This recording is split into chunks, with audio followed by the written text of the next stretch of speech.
All right, let's get started. I am finally playing Tower.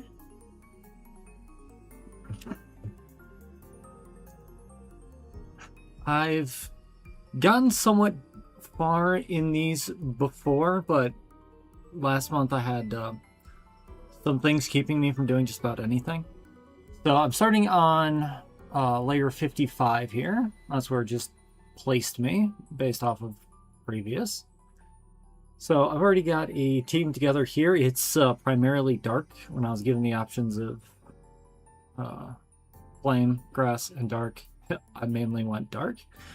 We're going to go ahead and just start saying how these go on the auto plays to begin with. I imagine, based off of previous seasons, that autoplay will probably be able to manage things for at least a few floors.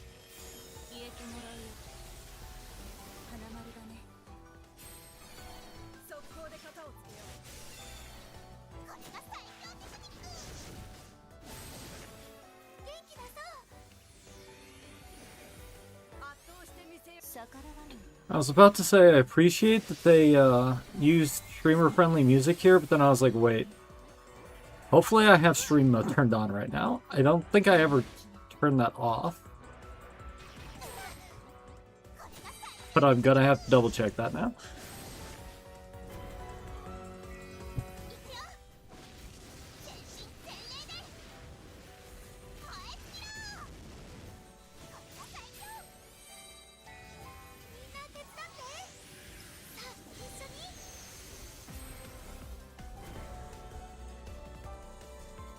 Sure enough, we blew straight through the first one.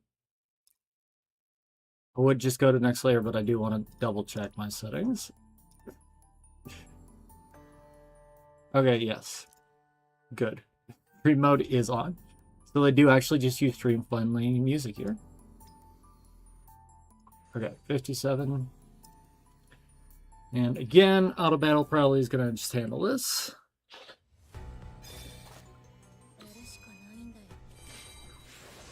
This will be, at least for my account, relatively easy battles that should go through pretty quick with auto. So we're going to get through, I don't know, 5-10 floors of this, and then we'll go do some pulls and then get back into the tower.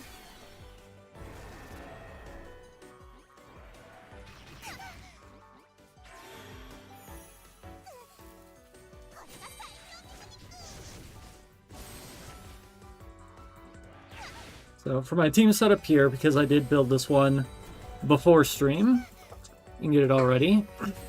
Basically, I went... Kirika is pretty much always my defender, even if she's off element. That was just auto include. Filtered by my elements. Just picked my best attacker out of those. At least in generic situations. Which is Lucifer. Then Surno for crits. And then Ui for damage boost and speed. And then Fuka, because she is just ridiculous. I really need her banner to come back. I will pull on that. I would really like an A2 of her, because once she's at A2, that's what triggers it so that she gets her follow-up attack on her first turn. So with her insane speed, it basically just goes... She gets the first turn, she takes her turn, she does her ultimate, she gets a follow-up attack, the enemies then break in PvP in that case. It's a very strong start. That's...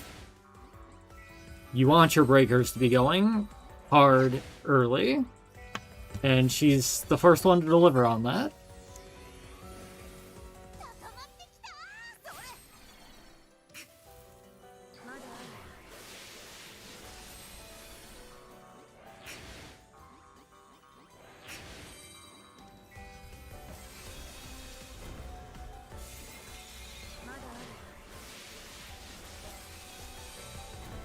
I think these fights right now are actually going faster and smoother than my chrysalis farming has been going. Running mostly 4 stars at this point. Or, I think I've got 4 4-stars and then Kirika, just because that way they'll be fine.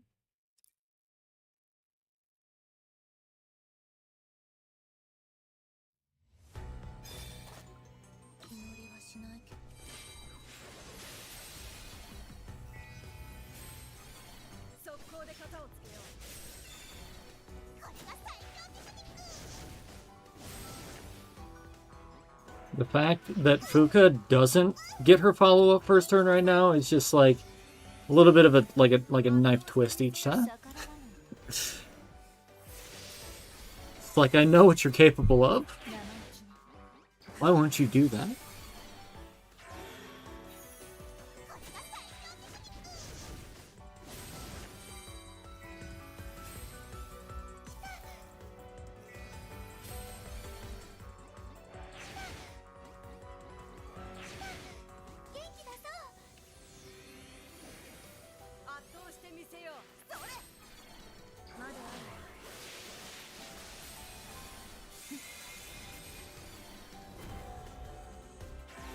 For supports on my buffers here, I am running Moemura and Mabayu for the sake of just more action advancement.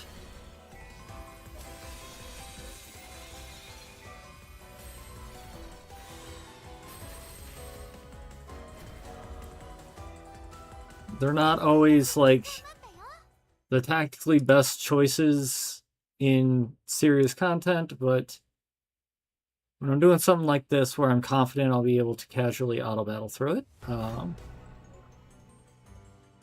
you know, more speed is just, it's done faster. So that's always good.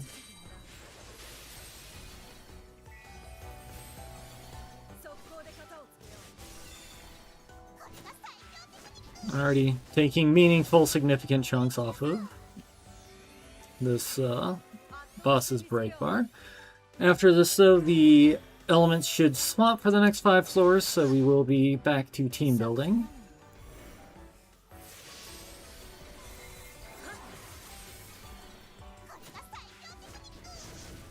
It probably won't be too serious of a team building. It'll probably just be pick some best in slots from the elements again, so I don't think the next 5 floors are going to be too difficult either.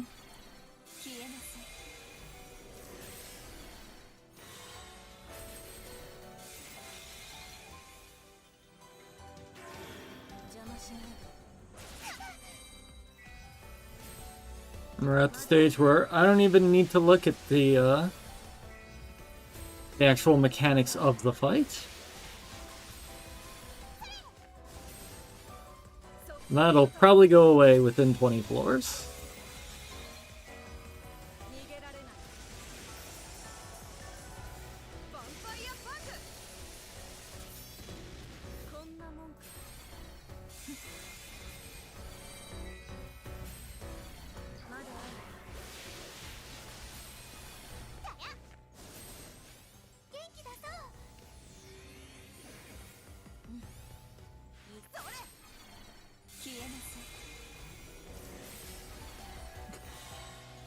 And it's over.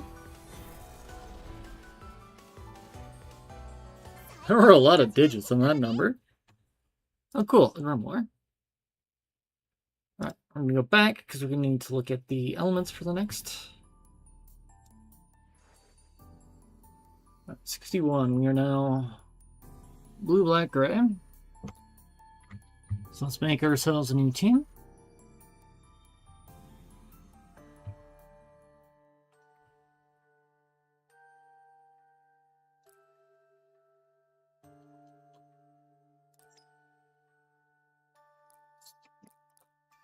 Blue, black, gray. It's at least how I call them in my head. Aqua, dark, void. And then we want to look at attackers. My Yachio is absolutely stacked and ridiculous. She's actually, Sakura has proved to be quite good as well, but I think we'll just let it ride with her. Let's look at Buffers, debuffers. Gonna have to get the flame one out of there. So in that case, let's go ahead and just grab Malimur, I guess. She's always good. Leave her in there. Since we're sticking with Hamus for here, we're going to stick with Ui. Otherwise, I might have changed it up. If we do switch to Yachi or something, maybe. But that's still the... I think that's still going to be the breaker that I want. Mylena's also quite good. She's good single target, so like if things get hairy on the boss, I could very well switch up like to Yachio and Rena and get some good single target in there, but I think we're just gonna let it ride with her, and then we're going to have to just reassign.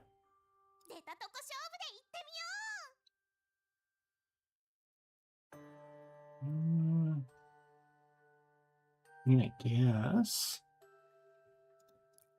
should be good enough for these floors. Not gonna think too hard.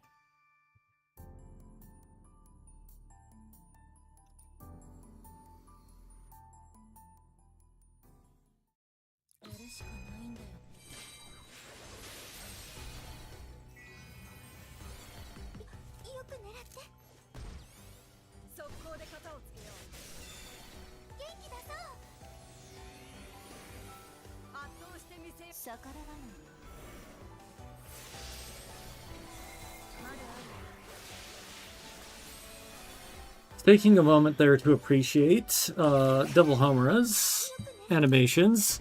And I think my favorite animation in this game so far still is Bow Homura when she goes to do her special. And just like the way that the multicolored background creeps in and everything, and just the energy and authority that she has in that shot. It's so good. I love Rebellion so much.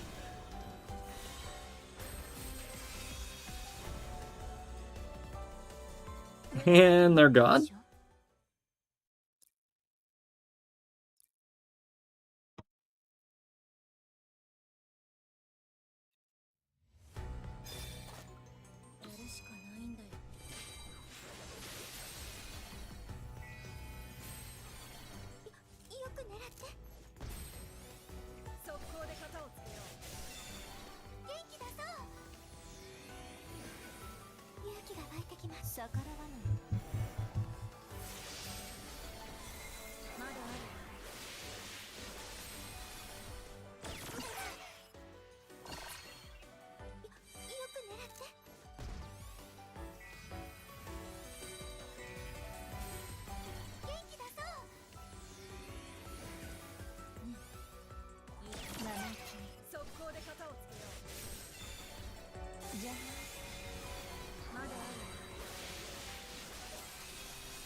Oh, all but one. Okay, we get him on the rebound.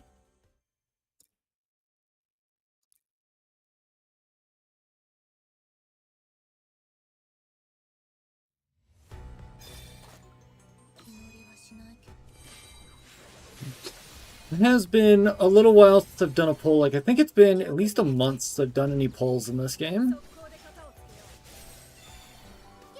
And I had been starting to just go ahead and do them off stream a bit here and there, but then I decided that I wanted to try and start streaming some more again. So I kind of just went ahead and let some keys build up, but also some of those will be expiring soon. So a couple more floors here, and then we are going to go get those pulls in. I'm hoping to get, I would really like Hinata. I don't know why. She's always just kind of like stuck with me as like one of the random more tertiary characters from Major Record that I just kind of like. There are a lot of characters in that I wound up rather liking. I really appreciated that they had the individual character stories in Record, especially since they had to introduce you to so many new characters. That was just really awesome. And, like, certain stories from Major Record still stick in my mind, and I remember them. And I don't remember any specifically for Hinano, but she still just stands out as, like, I liked her. One that really stuck out, which is one of the more primary characters, but Rena. Because I was playing through the story, and I was like, wow, I don't really like this character. But it was, like, the first 5-star that I unlocked. So I was like, alright, I'll play her story, because I need to power her up. The first line was, like, before I even started playing the story, just when you load up, they say a random line. She was like, even I hate me. And I was like, oh no, she's not a hateable character. She's just really well written. They're gonna get me, aren't they? And I actually wound up decently relating to Rena. So, that one was pretty cool. But, occasionally I'll see something that reminds me, oftentimes just one of the characters, and I'll be like, oh yeah, I remember this random side story that is almost lost media now. I think most of it is backed up by people on YouTube and in various other places. But, yeah, these like near lost media pieces of things now from Major Record in all the little side stories.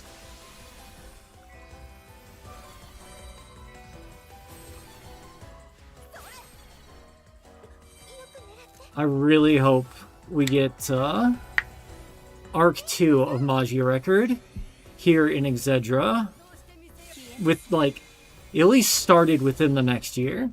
Because it seems like there's a lot to cover, so I'd like to get started sometime soon. It doesn't have to end or be completed in the next year, but I'm so curious. Alright, we are on 65, so this is a boss. Good old AI.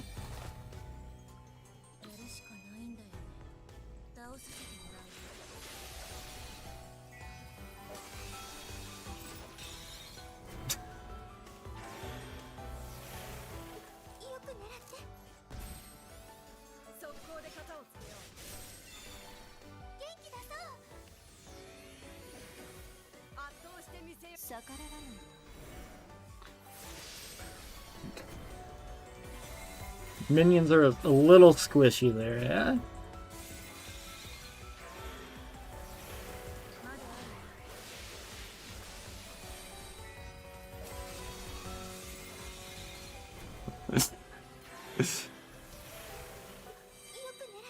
Got a decent little cycle going on this boss. And we get minions. Again, we nuke the minions. It just keeps happening.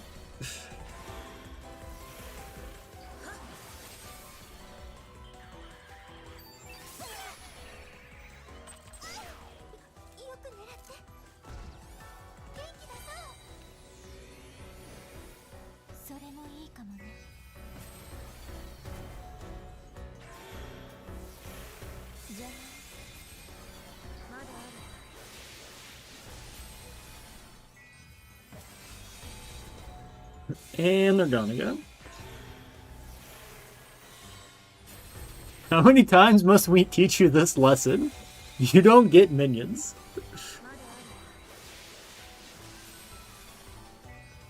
Getting close to break.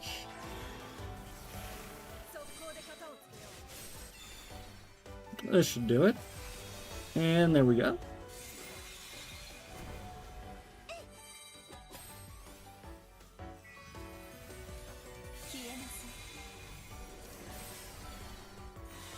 all the, like, otherworldly god power effects that are happening from Homucifer, all the other, like, sparkly, shiny stuff going on from all the other characters, just really sets apart Moimura and her golf club.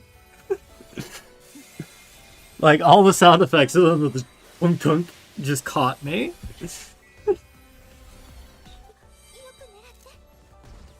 Also, if you ever need a laugh, go look through, like, a few different pages on Wiki for, the different magical girls in this series. And they're, like, stat blocks, because it's like, you know, you know, what's their weapon, what's their magic, all of that stuff. Because, like, most of the time, it's like, their weapon is a bow or a katana, and then Homura just has, like, this insane listing. It's just like, you know, 15 different types of real-world firearms, a couple of, like, different types of missiles, homemade bombs, a tank. Like, everybody else is so chill, and then Homura is just every armament she can get her hands on, which is literally what happens. So that is why it is like that, but yeah.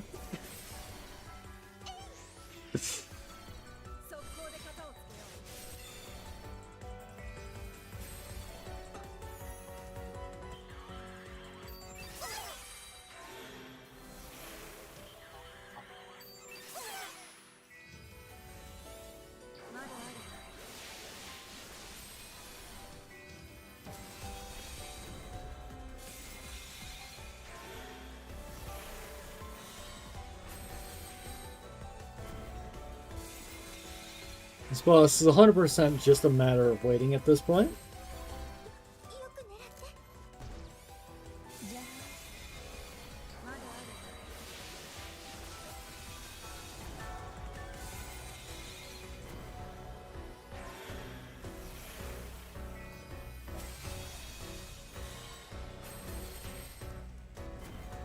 Does seem like the go wide strat that I went with Fuka and Homucifer was the right call for this boss. I've not looked ahead at all. I'm playing this blind. So I didn't know if it would be a single target or a go wide boss here, but if you notice, the number to the right of her health, which just got down from 4 to 0 out of 80, is going down whenever I take out the minions, so definitely a good thing that we are wiping all of those out with gusto.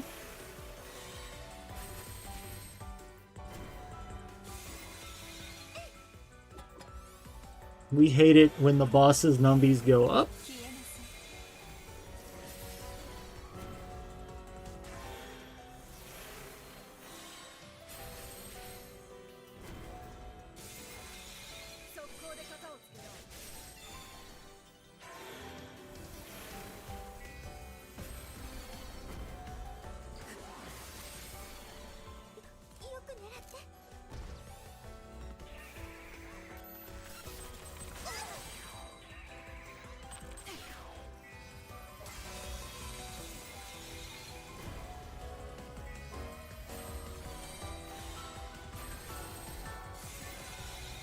Alright.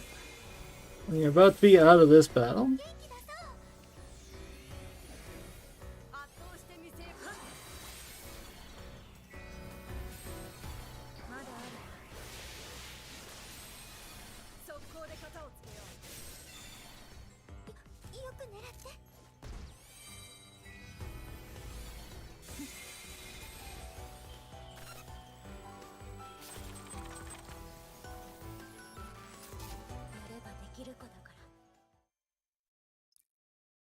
Alright, 65 is done, so that means we're heading back to figure out what the next elements are. Alright, so now we're basically just going back to the team that we had just swapped off of. So that makes that easy.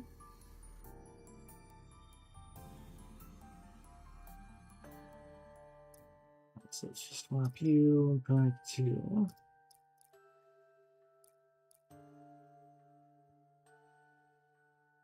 not breaker. There we go. Mommy, of course, also quite good, and is speed, but we also love us some crit.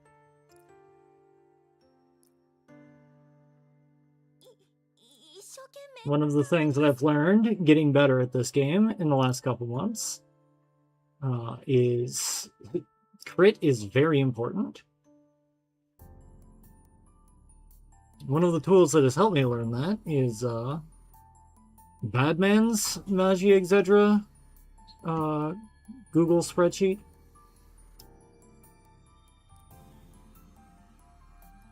It has been very educational, but also the main Magia Exedra info sheet that's been around since pretty much the beginning has been stepping up their game a bit. Like, kind of did like an overhaul a couple months ago. That's been very helpful.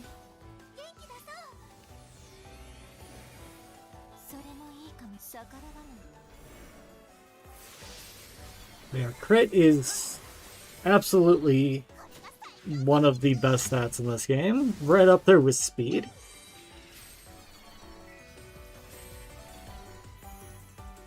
Still feel speed's pretty much the best hands down. And then, of course, you know, to your attackers, the occasional buffer or debuffer, and sometimes breakers that really want the crit. The, like, things like Guard Chrysalis, though, are pretty good as well.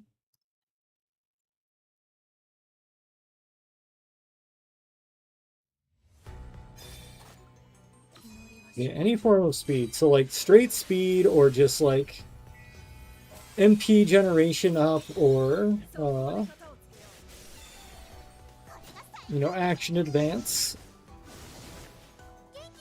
Anything that lets you just faster.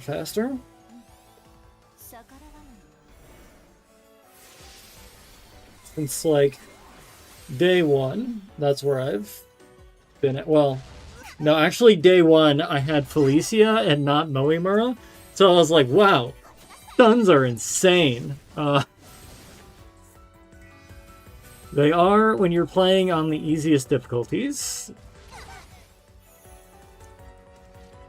And is made completely irrelevant in Nightmare.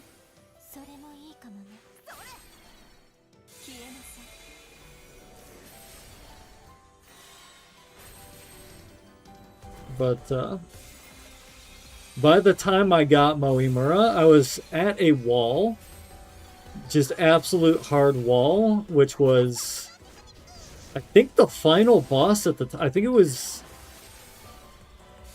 either Valpurgisnacht on Nightmare, or it might have been at Needle Witch.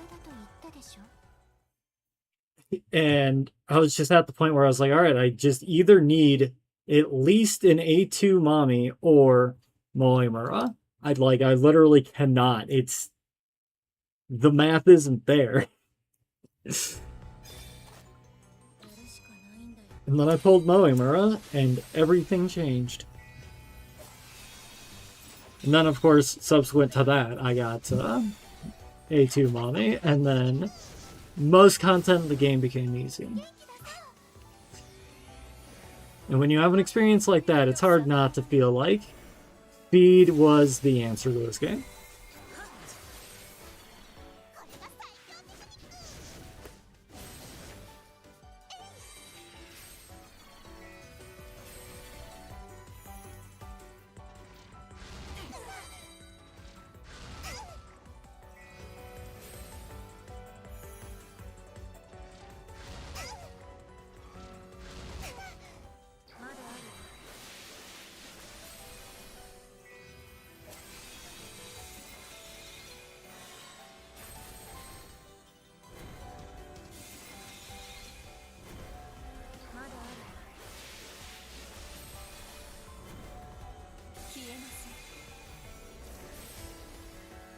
Beautiful cascade of AoE.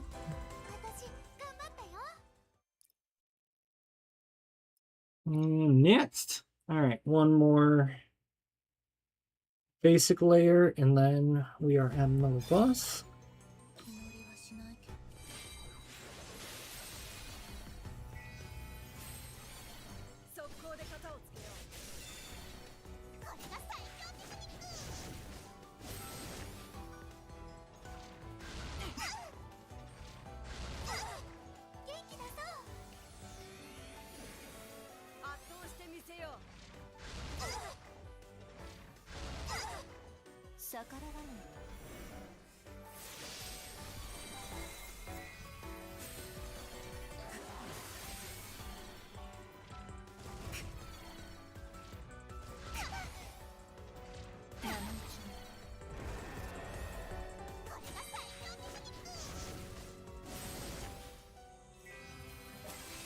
And there's the break.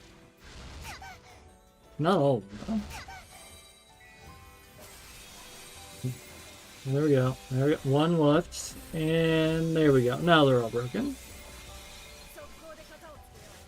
So many devil sigils.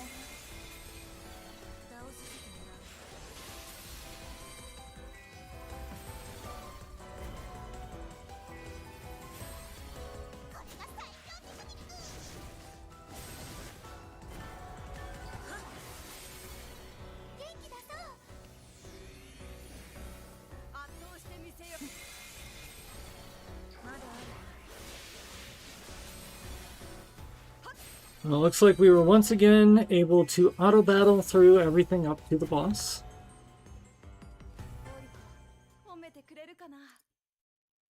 Let's see what the boss has in store.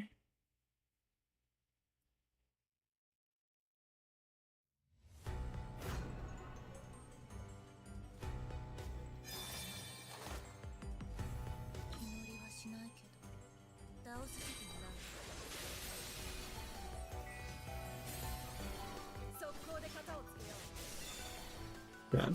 The break barrier is going down very slow right now, but I'd also notice that it is at 13 of 13. If this auto battle doesn't wind up showing us here in the near future why that just would naturally go down, probably gonna have to investigate. This might actually require a little strategy. I mean, if they're ever able to get through Kirika's barriers,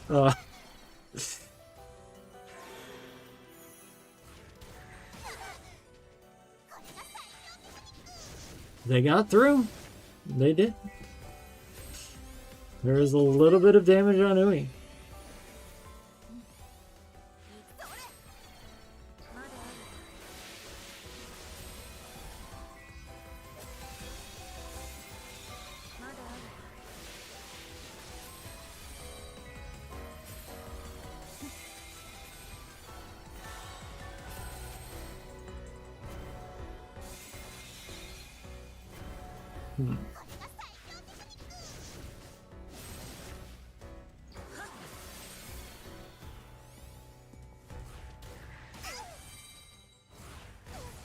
Kirika, I'm gonna need you to do the thing where you defend people.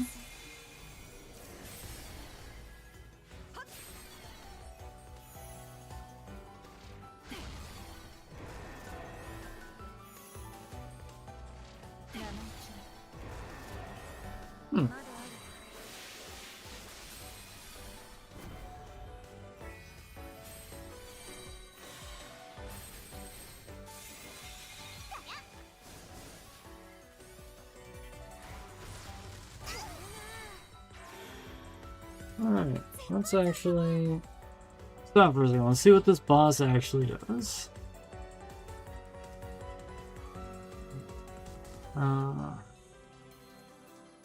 Okay.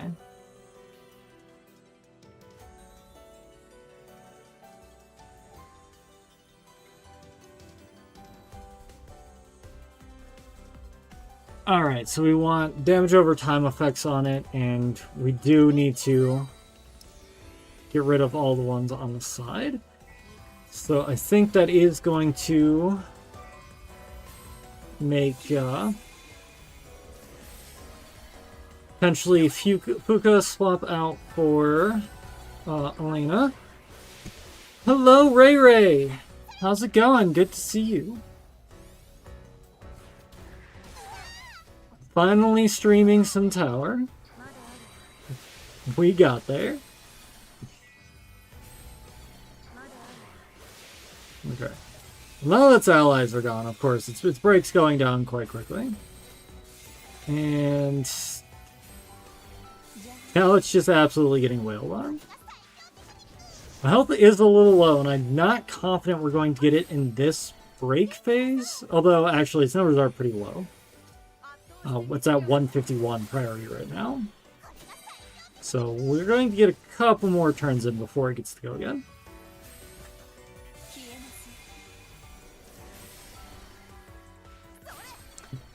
Yeah, what is the top floor? 110, 120? I don't recall if I ever actually knew. 110, okay. Yeah, we are currently on 70. I think the highest I've gotten is like 80, maybe low 80s. Somewhere around there. I also haven't tried too hard. Which is why I'm forcing myself to stream it now, so that I can actually try. Okay, so yeah, we're not quite getting it this break phase. Does it resummon its allies? No. Okay. Given that that's the case, we should be able to get back in break pretty quick. So I'm not too concerned about it getting to go too many times before. Kirika's able to put barriers on it, so that's really the only threat here. And it did heal, but we did more than 50%, like well over 50% in the first break, so I think we're good. Of course, we are now breaking it right before it was about to go, so we have less time here. Yeah, more completed does mean more automatic, and I have seen it, like, trend downward. It's like, I did the one where I got to, like, 80 or whatever, and then I think, like, after that it was like, it'll start you at 65, and then I did that up to, like, 70, just because I had found, like, you know, 30 minutes to do it one time. And then, like, after that, it was, like, 60, and then I just didn't play because of, you know, automatic rewards was all I claimed, and, you know, the various things that have been happening the last few months. So I didn't really get the chance to play that season, and then this then it was like 55. That's where we're starting, yeah. So it does decay over time if you don't actually get back to playing it.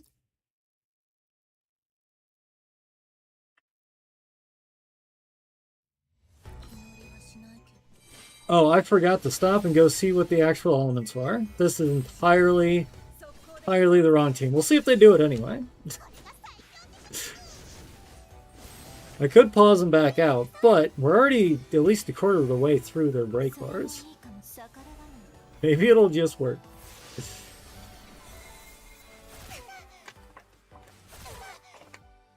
Are my characters just that built?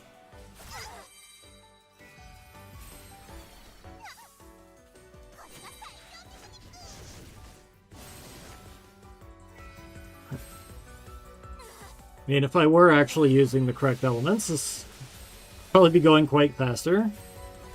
The light element is kind of crazy right now. Alright, we might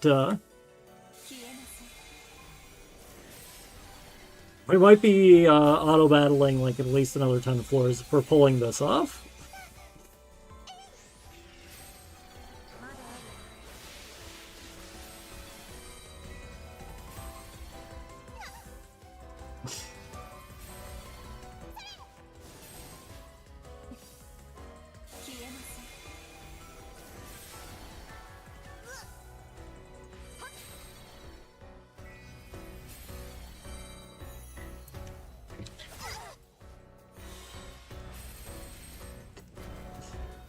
Turns out really strong characters are just really strong.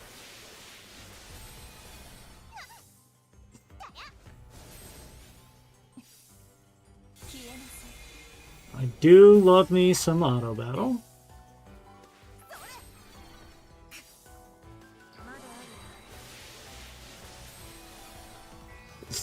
Actually, there's one point where I was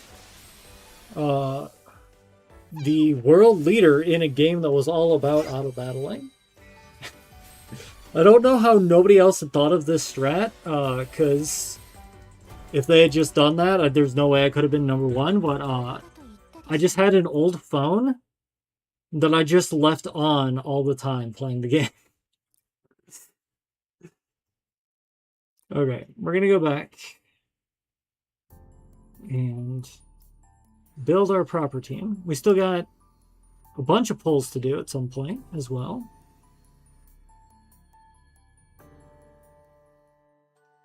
But let's build a team. Was these three. Crisis, I think Crisis comes back at the beginning of the month. So in like a few days, I think it's supposed to be up by next week, and I'm hoping to do Crisis stream next week. So hopefully I'm right about that, but I think it was like the 1st or the 4th or something. Oh, right. I forgot that we still had these restrictions on. So I'm going to go ahead and I'm just going to leave Kirika there. She's just the best. Let's grab Madokami. Let's grab a Breaker. Madoka. Grab our buffers and debuffers. So we're going to stick with Surno, because we do not have a lot of options here. And throw Mabayu in there.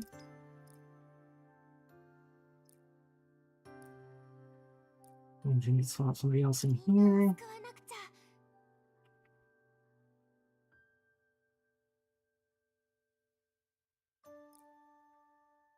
That seems good.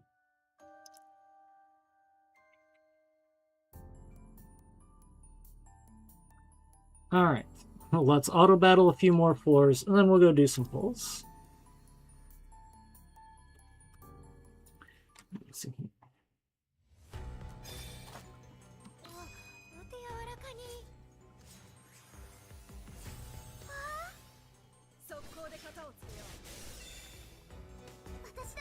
Yeah, it looks like it's August 1st that Crisis is supposed to be coming back. So that'll be this Saturday. So a decent chance it'll be Tuesday afternoon again that I stream that. Let me actually just double check my calendar right now. I have got 1 week coming up where I'm just going to be busy every single day. And it is not next week, luckily. Yeah, decent chance it'll probably be, could also be Monday, but probably Tuesday. Yeah, so the week of the 17th, I've got, oh, my thing on Wednesday that week is optional, I guess. But other than that, I have appointments every single day that week. Most of them medical. Only one of them is not.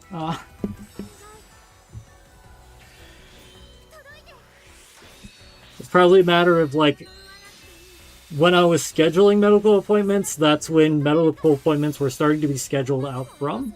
So they're like things I scheduled like at least a month ago that all just kind of wound up in that week.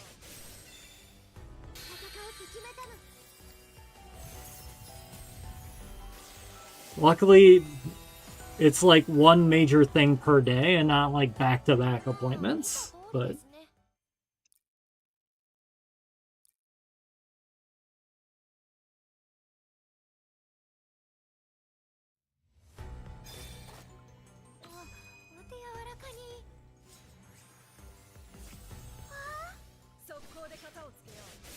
Yeah, there's also with scheduling appointments, there's been like an annoying trend where I'll schedule some appointments and then I'll need to schedule some other appointments, and the only times that are available to schedule the new appointments are at the exact times that my existing appointments are.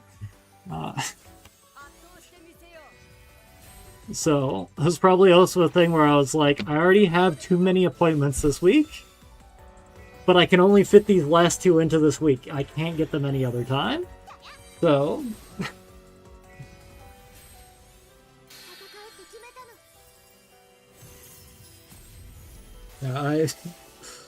last Monday, I basically rolled out of bed into an MRI machine because it was like the times are like before you would like want to be awake and functional and out of your room on that Monday, or the exact time you have scheduled another appointment, the exact time you have scheduled another appointment, the exact time you have scheduled another appointment, or you can be put on a wait list and wait to hear when they've opened up the next month of scheduling.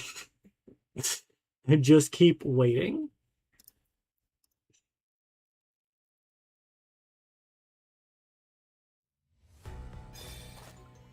But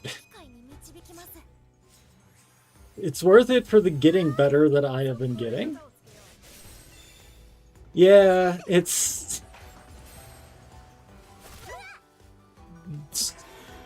I'm basically currently in a situation where there's like one like main facility for me to go to, which is also the main place for a lot of other people to go to. So the scheduling can wind up being out a little ways.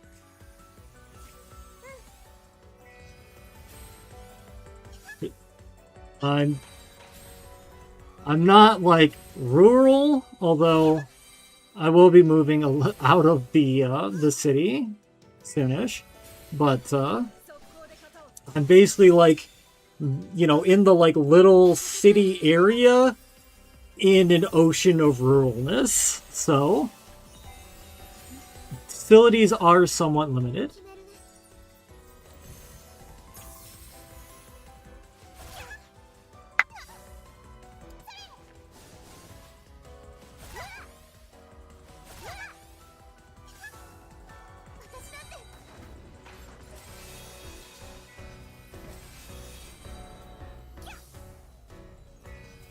Like, basically, if you live in this like entire quarter of like the state, and you need to get an MRI, you're probably going to that one facility.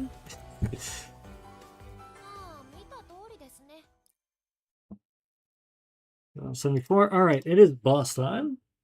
And with the power of light, I am once again not afraid that auto battle is gonna pull this off.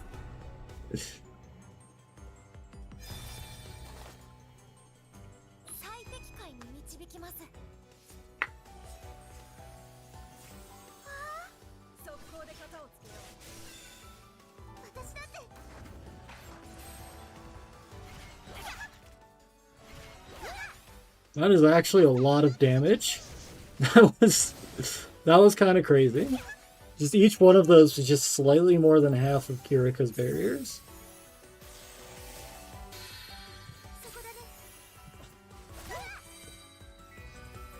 I have the power of God and anime on my side, in the form of Madokami, filling in both of those requirements.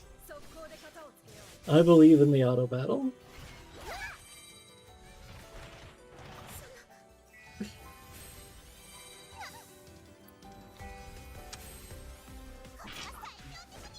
Oh, wow. Madokami is not doing too hot. Okay. We might actually be at the point where we don't just have this. Girl, I'm going to need you to heal more and take damage less. That is not good. Yeah, he's still alive. Oh, come on. I need break to happen so we get some healing. Come on. There's the break. Alright, that's a little bit of health. Alright, now just heal yourself back to full while we're in break. It just... Actually, yeah, no. Just keep doing big chunks of damage like that. Just kill it. Just kill it. That's our strat. Just kill it, please.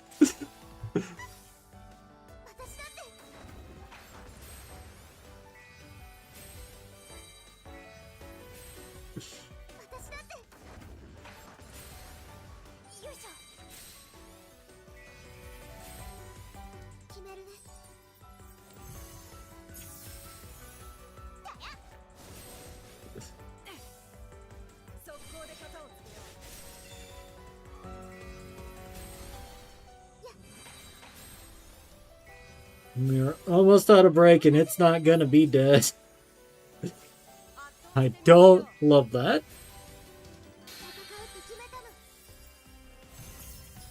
Hit it as hard as you can. As hard as you can. No!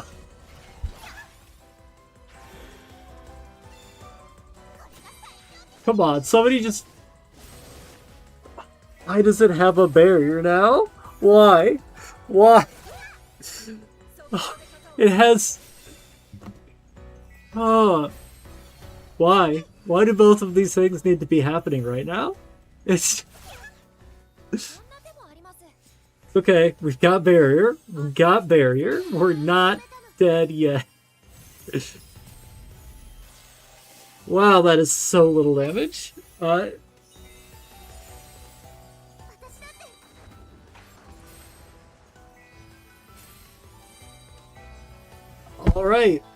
Little stuff bunny, I was not familiar with your game.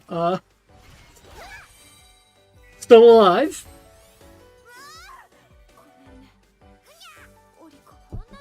No! No! It's all falling apart. Alright. I need to check these mechanics before we fully wipe. Alright, what do you got going on? You got...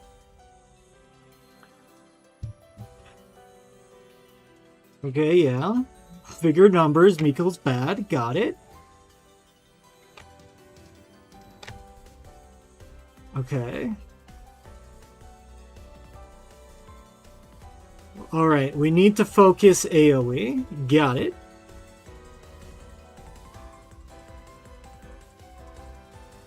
Okay. We do actually have to get Kirika out of here. That's... Alright. I see how we have built perfectly to fail this boss. But also... maybe. Maybe!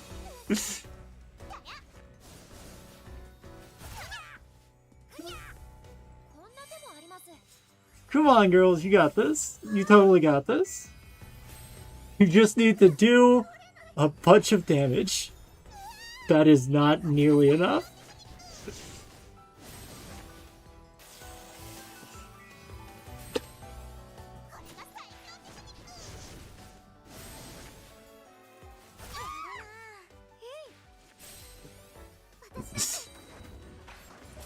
You're surviving shockingly long without Kirika present.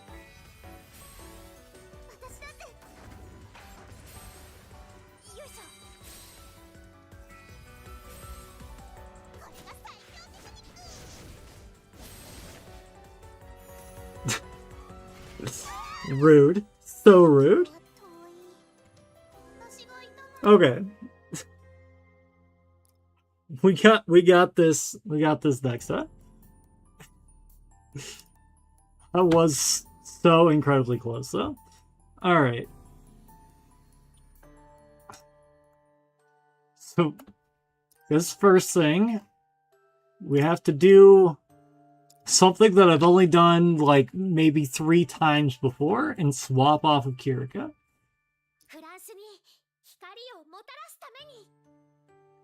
Sure.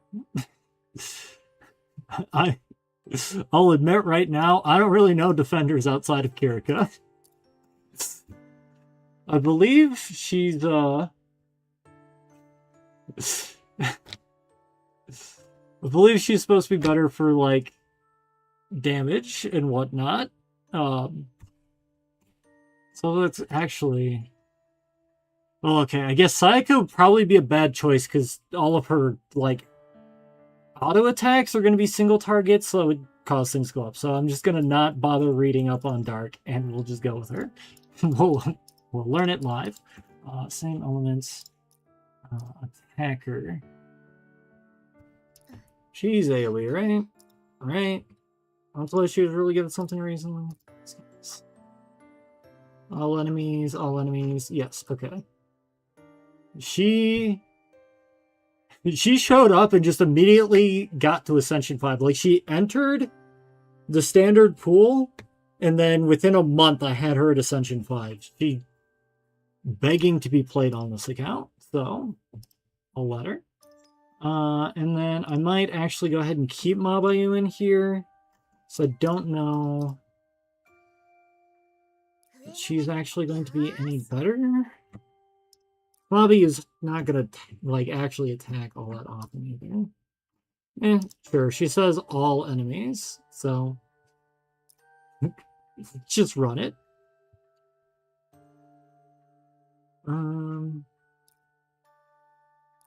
This needs to change.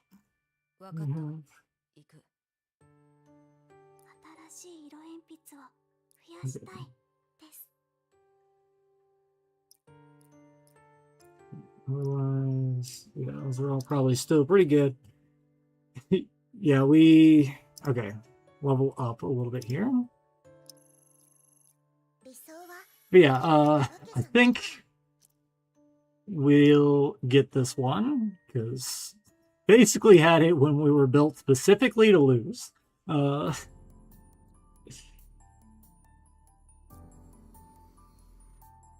Yeah, I have also not used Dark yet, aside from Chrysalis farming, of course. Because why would you ever use any defender besides Q?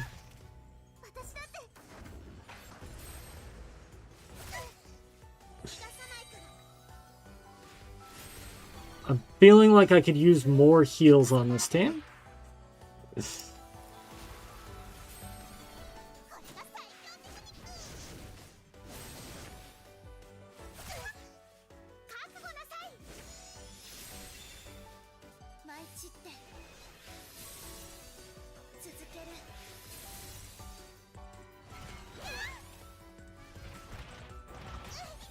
Okay. Her barriers did hold. Hers got pretty low there. So that is a little concerning with all this other damage I've taken so far.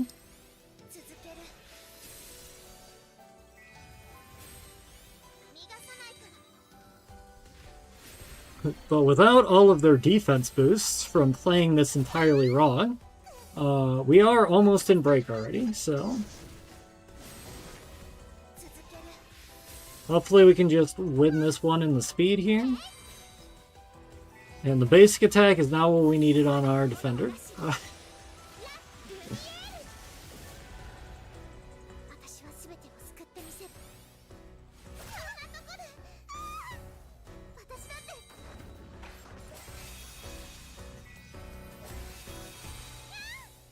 Alright. She's got, like, no defense.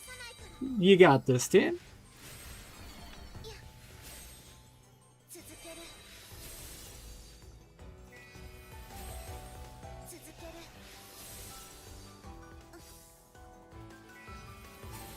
Alright. Feeling good now. I was a little concerned after the initial wave of damage.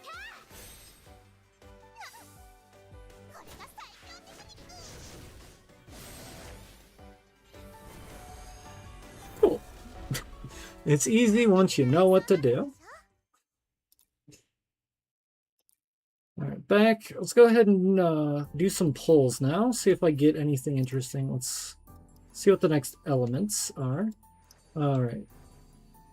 Red, blue, gray. Do some polls.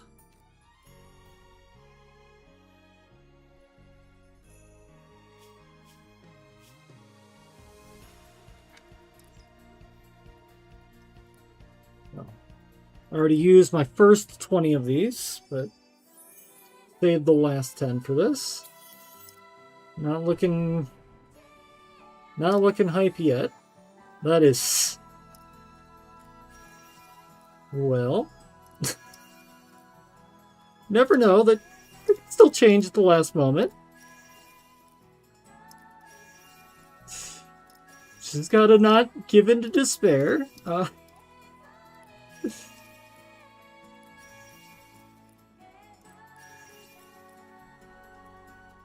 Alright, yeah, that one looks a lot like my other 20 pulls from that banner.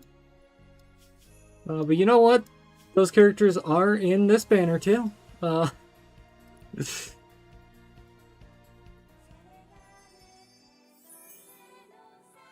is not a key of hope. The despair calls again.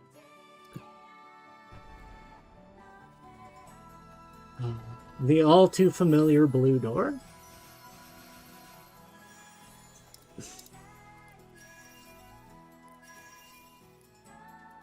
One of these days, I'm going to get the rewind animation. Instead of just all blues.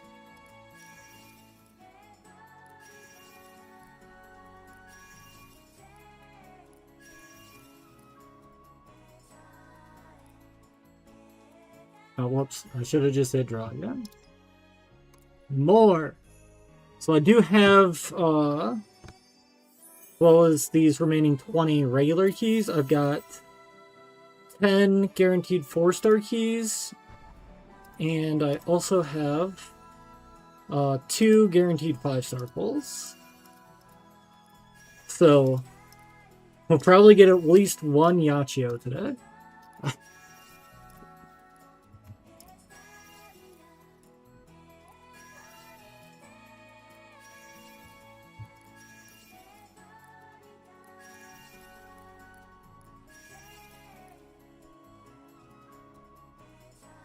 Draw again. Also, I just realized I should have some bingo missions to clear, so I should be able to get a few more keys.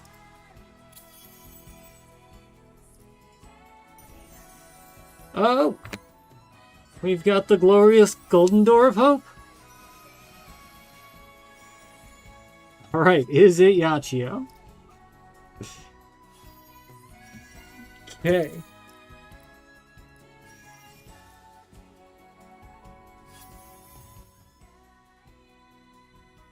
Oh, Corbia. I don't think I have her yet.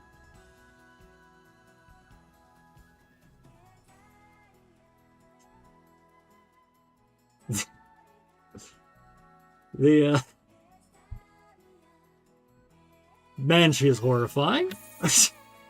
Like, the way that she stands out, even against, like, the rest of this universe, it also...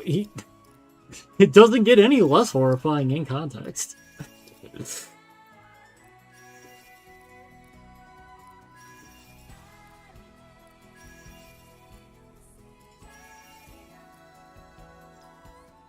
A new magical girl has been unlocked. Cool. My roster has gotten a little more insane and terrifying. Alright, let's go grab those bingo missions, because I had not done any of the tower until now, and that was holding me back. There we go. More keys. I've never claimed those while having sound on before. That was adorable.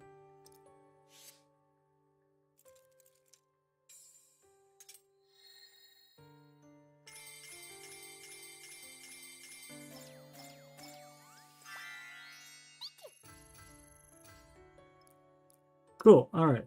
Back to the polls. Did go through all my shops earlier to make sure I had all of those keys. Alright. 50% chance at a 5-star. Means to me about 80% chance of not a 5-star. 15% chance Yachio.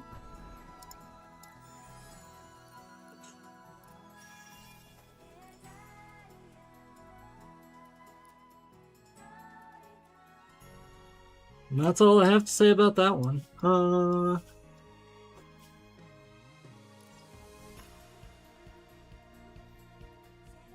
My previous 50% chance keys have also been nothing.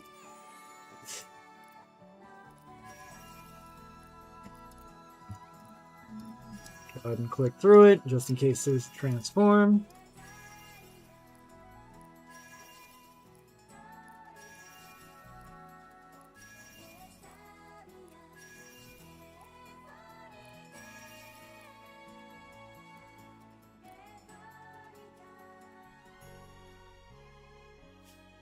Moving over to our 10 pull of guaranteed 4 stars.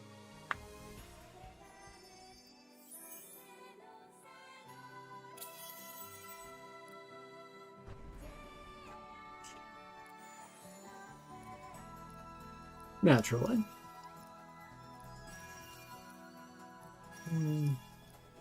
4, 5,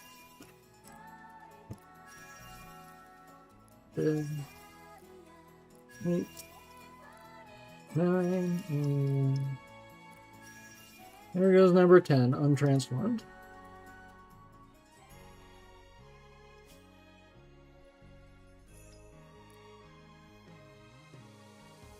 Alright, now for my guaranteed 5-star. 50% chance of Yachio.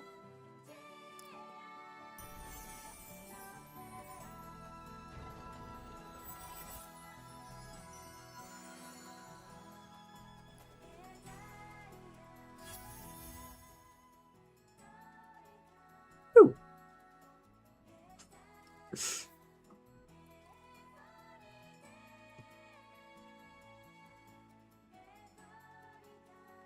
I don't think I have her either, actually.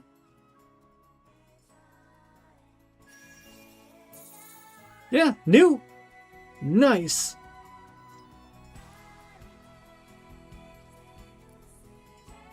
Two new magical girls is not bad at all.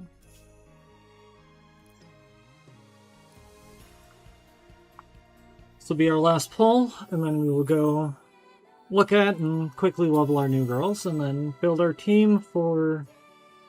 Where are we at? 76 on the tower, I think?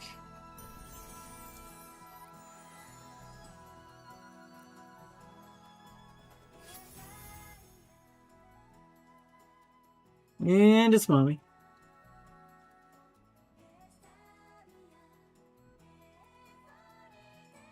She is already maxed, but I'll take it.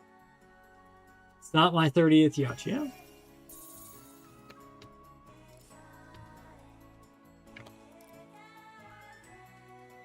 Cool.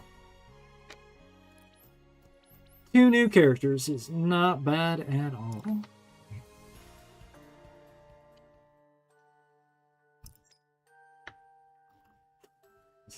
Got it currently sorted for 4 stars because I've just been working on Chrysalis for a while, and 4 stars all I got left. Which is, I do have to, like, ready to cycle out 2 or 3 more characters for my team, so I'm glad to have a couple new 5 stars to work with. These could actually be relevant to these next floors because they are actually the correct element. I'm going to have to pick one, though. I do not have enough resource to level up both. So she's a debuffer. Single target.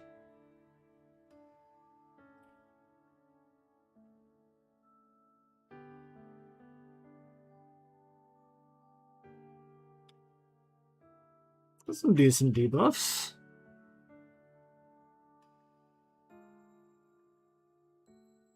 Typically void damage. Okay. Alright, she could be pretty strong in the right teams, I think. And she is an attacker. Okay. That's probably not too relevant to me right now. Not until she gets a couple more ascensions. So, single target, crit based. I think I'll go ahead and save my leveling resources in case they wind up becoming critically relevant here.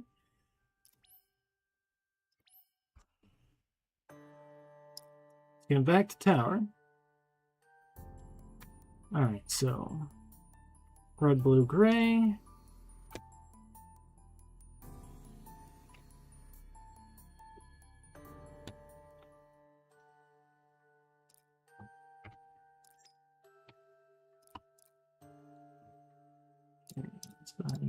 Defender.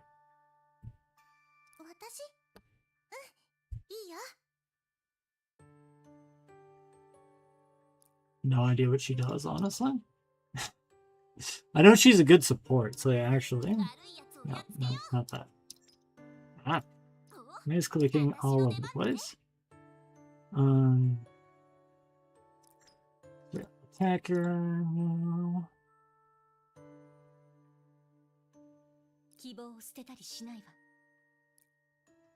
Okay. Buffer and debuffer. Gotta do that, and for our breaker, let's take Alina.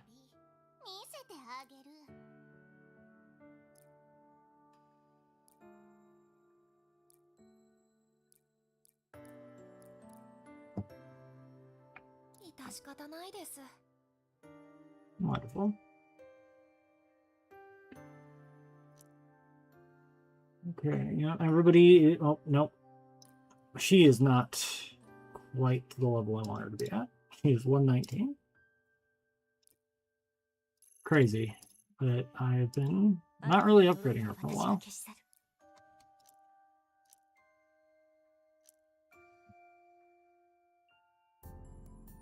Alright.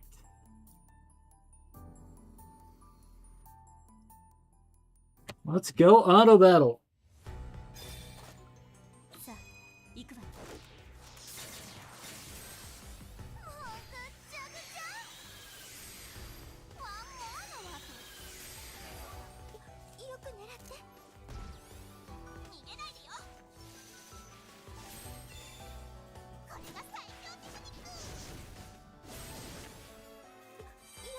The auto battle logic on this, by nature of, you know, the game mechanics in this, it's fairly straightforward. And I think back to the way that Magier Record worked, and I'm surprised that the auto battle in that game worked as well as it did.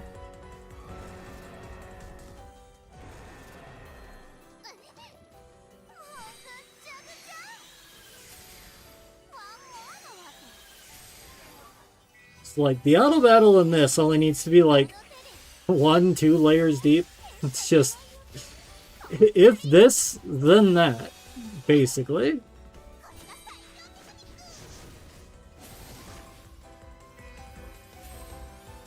But like, Record had grid formations and different attack patterns and ways that they function.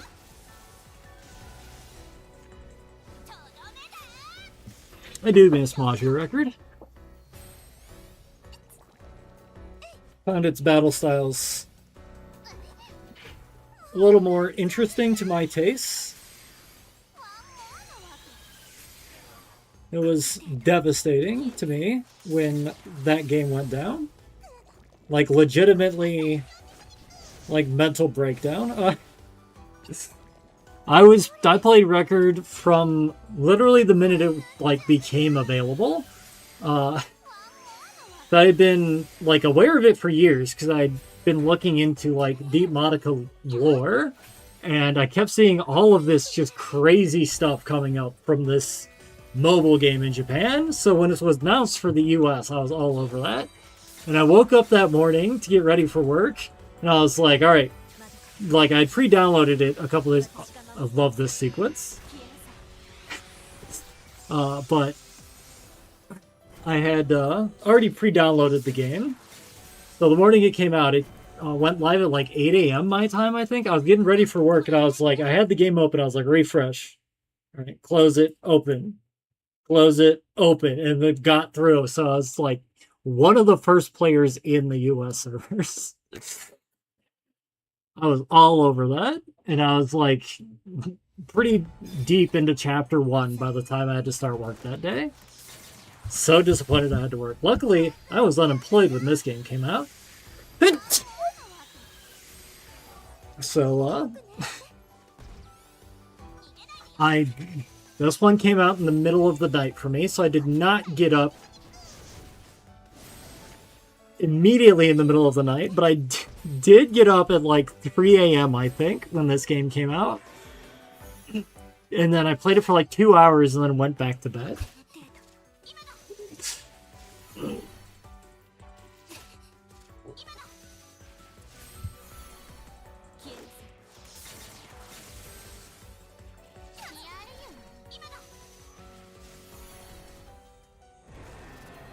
But Record was a lot of fun, a great precursor to where we're at now, especially considering it had to make most of the roster for this game. But also the US run was just pure burnout in a period of time for me that was just pure burnout.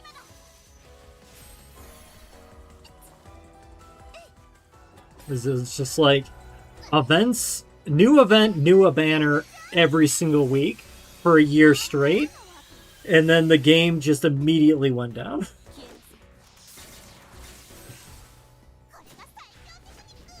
Playing since about the second week after it came out. Nice. Yeah, that was about the point where I hit a wall at, I think, Valpurgisnacht on Nightmare and had to set the game aside for a little bit. But the first 2 weeks for this game, I was glued to my phone. So I was, at the time, somewhat recently unemployed, and I wasn't living with my friends that I live with now yet. But at the time, I was spending all of my time with them. Just because like they had like the week off of work when that was, so we were just like watching TV, going to walk the dogs, hanging out and doing all that stuff, and I was just glued to my phone because it wasn't available for PC yet. And yeah, I was just constant, just like going and going. I remember I was laying on the couch watching TV when I discovered the turn limit in the game. I've been fighting, I think it was, I think it might have been Birdcage Witch on Nightmare that I discovered it on. So I like finally got a setup where I was like, alright, I'm doing damage so incredibly slow, but they cannot take me out. I will not die. So like, it was over an hour that I was going through that battle manually. And I was so close that I was like, alright, I've got this in like the next 15 minutes. It's almost out of health. I'm still full of health. I'm not going down. And then the game informed me, hey, you hit the turn limit that we never informed you of. And it gave no indication that turns were even existed in the game. And yeah, that was one point where I did have to set the game down for a little bit. But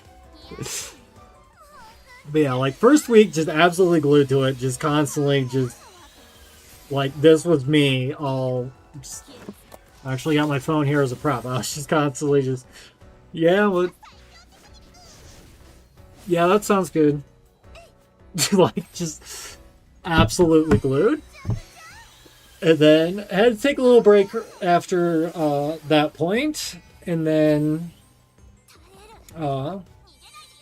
come back the next day once I had more resources and was able to level up a little bit more and whatnot. But I think at the 2-week mark, I hit a wall at Valpurgisnacht on Nightmare. And I think that took like maybe 2 weeks before I was able to get something to let me get past that, and then I was stuck at Needle Witch for at least a month until I got Moemura.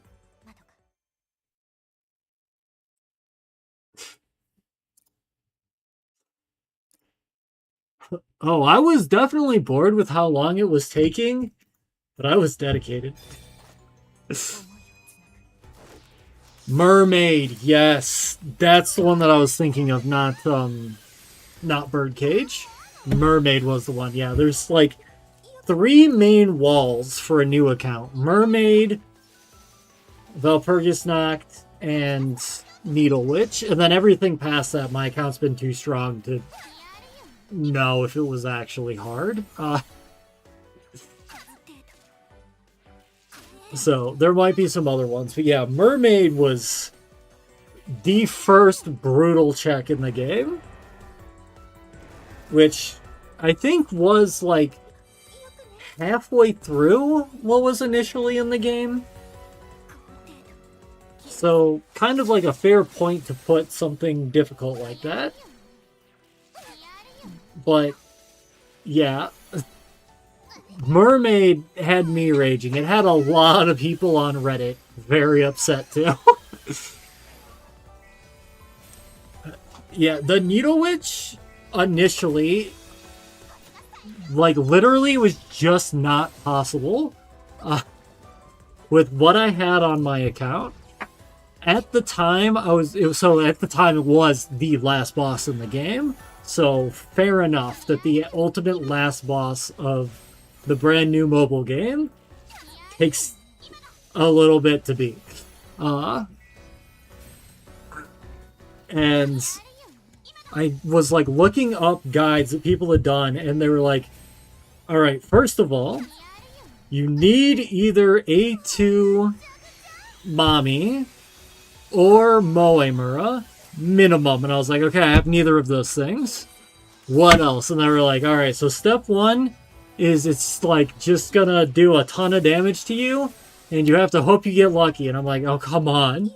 That is brutal advice. They're like, there's no way around it. There's like basically nothing you can do. You just have to hope you survive. Like, that was the state of it at the time with the resources that people had.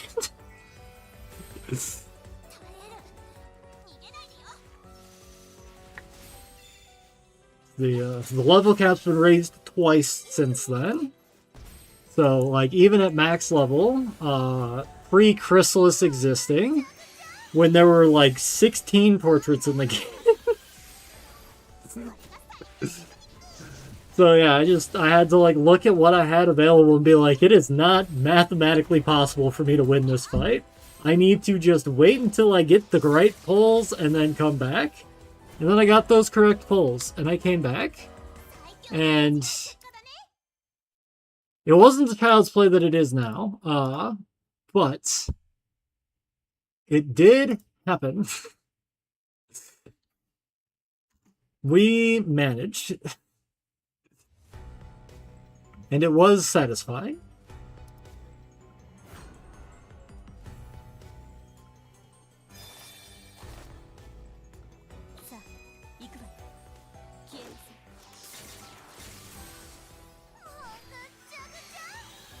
Yeah, that is the main reason that to this day I'm like, Moemura is one of the strongest units in the game. A lot of my strategies still revolve around Moemura. He is 100% what changed this game for me. This was because at the time the only like speed boosts that existed in the game were A2 Mommy and Moemura. So I was just playing with 0 speed, 0 action advance, no ways to increase any of that. And as soon as I got those things, I was just like, oh, this game's all about speed, apparently. All we ever needed was to just break the speed system. And now everybody's got Quick Step equipped, and everybody's getting max rolls on their Chrysalis rolls for speed, and we always have speed characters in the team.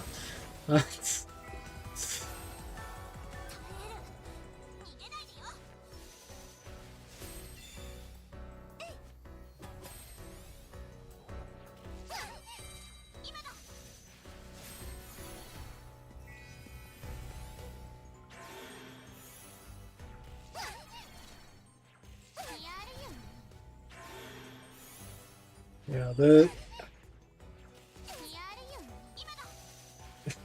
I was just absolutely bashing my face into every brick wall in this game the first couple weeks. My mental state was in a state where my mental state was just Exedra. Nothing else in the world mattered. I just wanted to keep progressing my account.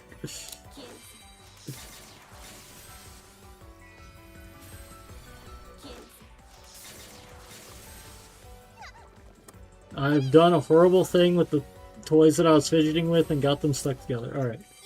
They're separated now. I was fidgeting with my pop socket and, Sylveon, by the way. And this little, like, finger roller thing, and I got them intertwined in a way that was difficult to remove. Which, my desk is actually got fewer fidget toys than normal. We got 1, 2, 3, 4, 5, 6, 7, 8, 9. There's only 9 fidget toys on my desk right now. Right.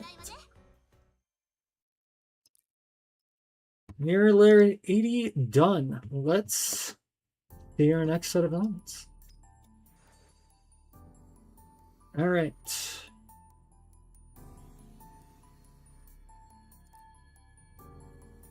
The way that I think of those in my head for remembering is green, white, black. Green, white, black.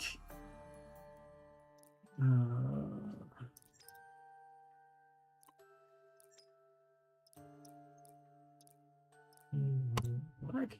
It's easier for me to think of these as like Magic the Gathering colors. So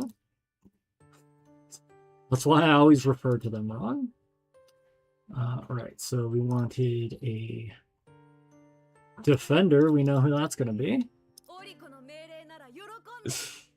Yeah, makes sense. There's no other dark defenders. There doesn't need to be any other dark defenders.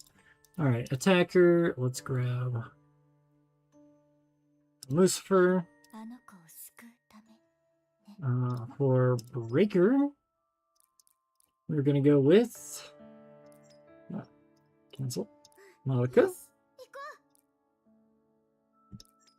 She's definitely the most built on my account of those. She's one of the ones that I've actually done like perfect Chrysalis rolls for already. Okay, so we are going to go with Mommy for the speed and Mabayu for the... She's Mabayu.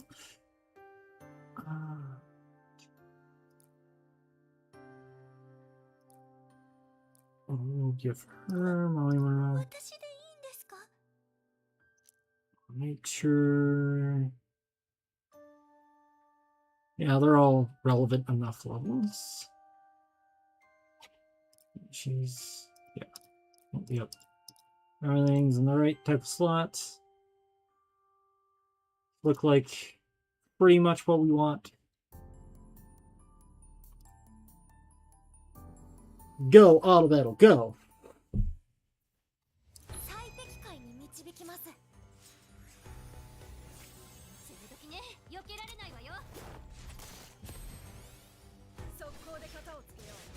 It would be cool if there was just a little bit of extra logic to the auto battle where it was like able to determine if the enemies were or were not in break for the sake of aiding Mabayu's AI. That's about the only place where the auto battle AI gets kind of frustrating. The other one is when there are multiple enemies, it will focus one that is already in break, which is not always what you want.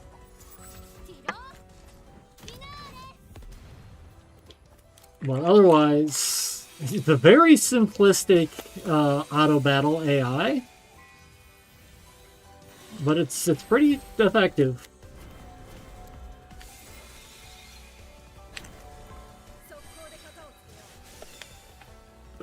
Although, also, with me being a day 0, I think 2 hours after release is when I woke up at 3 to start playing. Forget where I was going with any of that statement. Completely blanked.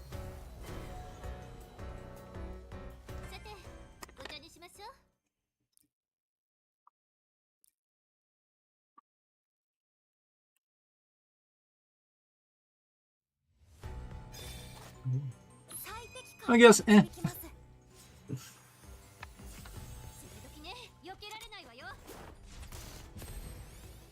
Somehow my thoughts interrupted my own thoughts. It does that a lot.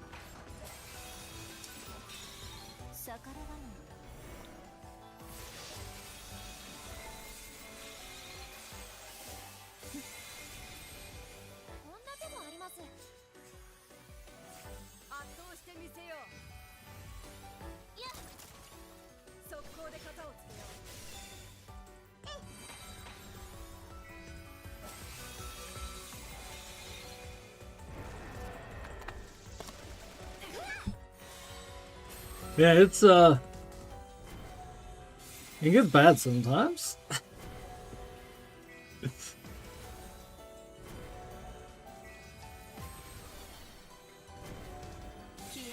It is so hard to maintain train of thoughts while speaking sometimes. Because, like, the train of thought goes through, like, woo! And my speaking is, like, just chugging along behind it.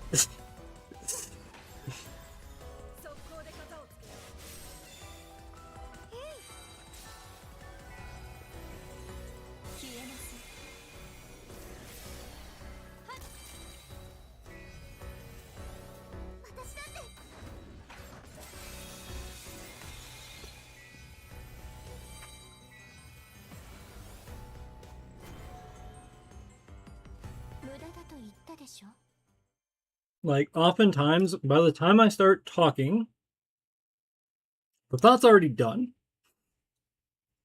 Like, I had the thought, and then I start expressing it, and now at that point I'm trying to remember what the thought was.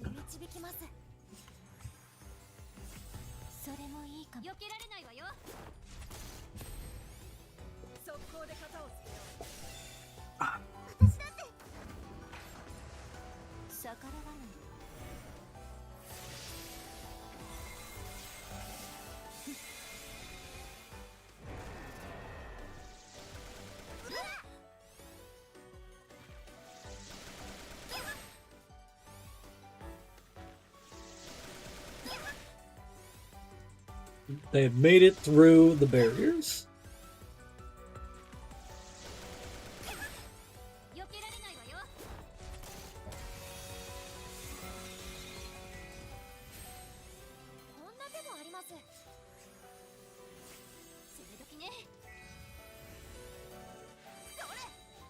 I'm so glad that Exedra was able to bring Scene Zero to the US.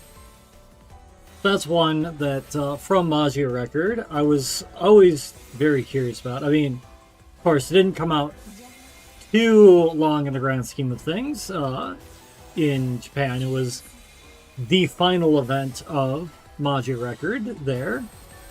So it was like a year, maybe 2 years before Exedra came out. But, I mean, when I heard news that they were making a prequel story, I was very, very curious. But, excuse me. The few things that I've seen from Act 2 of Magia Record are absolutely wild.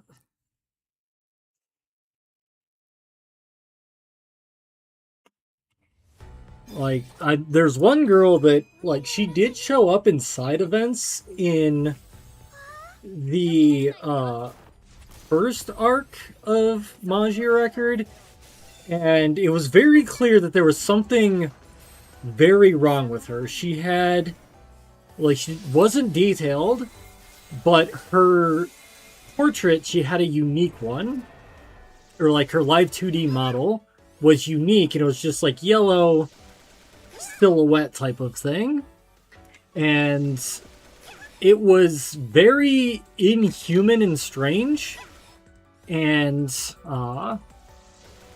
like all the characters, whenever they would run into her, would be like, what the heck is happening? Just like, you know, this character is some sort of nightmarish something, and also whatever they were seeing, like anytime they entered into a story, they were just like a crazy, unpredictable element, and apparently they actually become more of a character in Arc 2 and have a fully fleshed out design, which I have seen. The character is named Yu, I think. Like Y-U-U, I believe.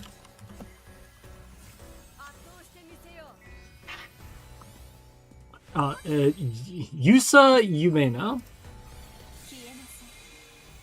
is apparently her name. Usually called Yu. That's... Okay, so I had the commonly referred to name. But yeah, that one is interesting. There's actually a 4-star character in this game. Oh, it's boss time.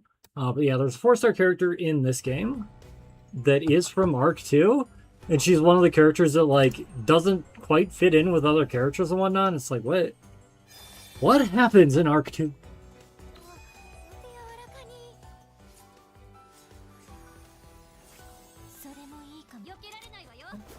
See what you got.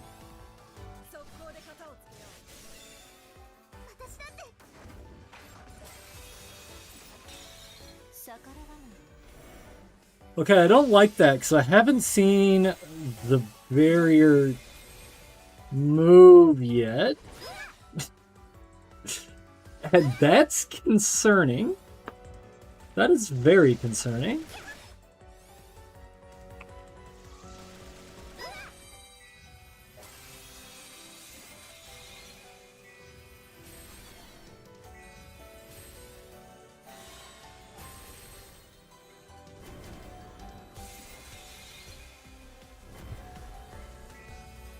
Okay, now, alright, now that its allies are down, now it's actually taking damage. Cool. I'm glad that's all it was. Okay.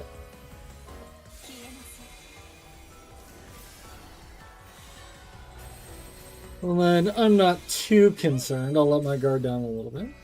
So, another tidbit from Record is the labyrinth that we're in for this, the Endless Mirrors. I'd be curious if this game ever touches on why it's nothing like the Endless Mirrors from the previous one, because it's supposed to canonically be the same dungeon, but the point of Endless Mirrors in the first game, it was, you know, kind of similar thing where it was like, you know, just keep going through the floors of things with bosses in between and whatnot. Mechanically, very similar, but story-wise, the Mirror Witch was making copies of all of the magical girls that was coming into it. And so, you weren't fighting the witches and minions over and over, which, I mean, does make a little bit more sense for this game, and the other one made more sense for the other game, so game-wise, makes sense, of course. But lore-wise, why did the Mirror Witch stop copying all of the magical girls and start copying witches instead? Completely unexplained right now.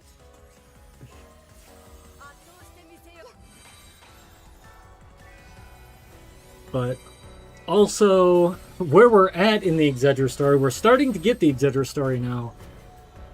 I've got no idea what's going on, which is, of course, what you want in a Puella Magi story. If I understand what's going on immediately on my first read through, probably not a great story in this franchise. The point is to be confused and need to rewatch it. Everything gets explained at the end, but not before that.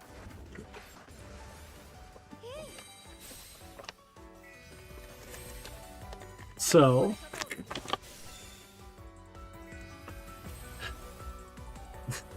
don't like being confused, but you are a Monica enjoyer. It's like, I mean, that is, so I've gone through showing Rebellion to a couple of different groups of people, and it's always fun to like see their reactions. Because like, so first of all, so I had seen the series around when it came out, maybe like up to a year after it came out, but you know, I heard about it online, heard it was supposed to be really good and everything. So I watched through all of that, and then I never heard of Rebellion for the longest time. My BFF, one time, we'd been watching through Sailor Moon together, and I was like, oh hey, you know, we've been really enjoying this, as well as like we'd been watching some other magical girl animes. I think we'd been watching some other magical girl anime, which is why we went and watched Sailor Moon. I was like, while we're on this magical girl kick, have you ever seen Madoka Magica? And she was like, no, what's that? And then, you know, like the week later when I saw her again, she was like, it was so amazing, and like Rebellion was so good. And I was like, what is Rebellion? She was like, I have to show you. So, you know, it's like always those layers of like watching the like people like trying to figure out what's going on, the inevitable beginning of Rebellion, where it's just like, I think you put on the wrong thing. No, we didn't. This is the right one. Don't worry, just wait.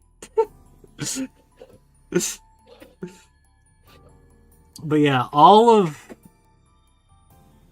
okay, there is one, and it is in my top 3 of all Monica medias, where I'm not having that, like, I don't know what's going on until the final chapters.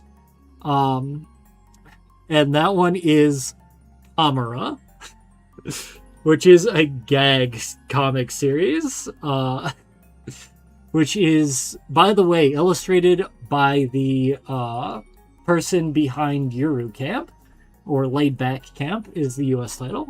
Green, Black, Gray. Remembering Green, Black, Gray real quick. I'll get back to yapping in a minute.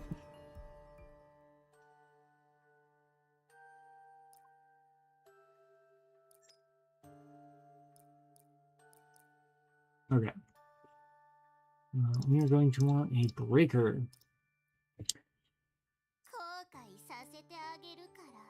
And a buffer or debuffer.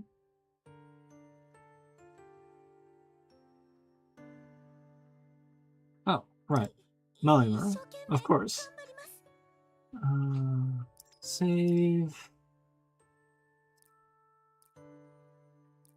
Which then puts Mabayu open again. Alright. See how this handles the next set of things.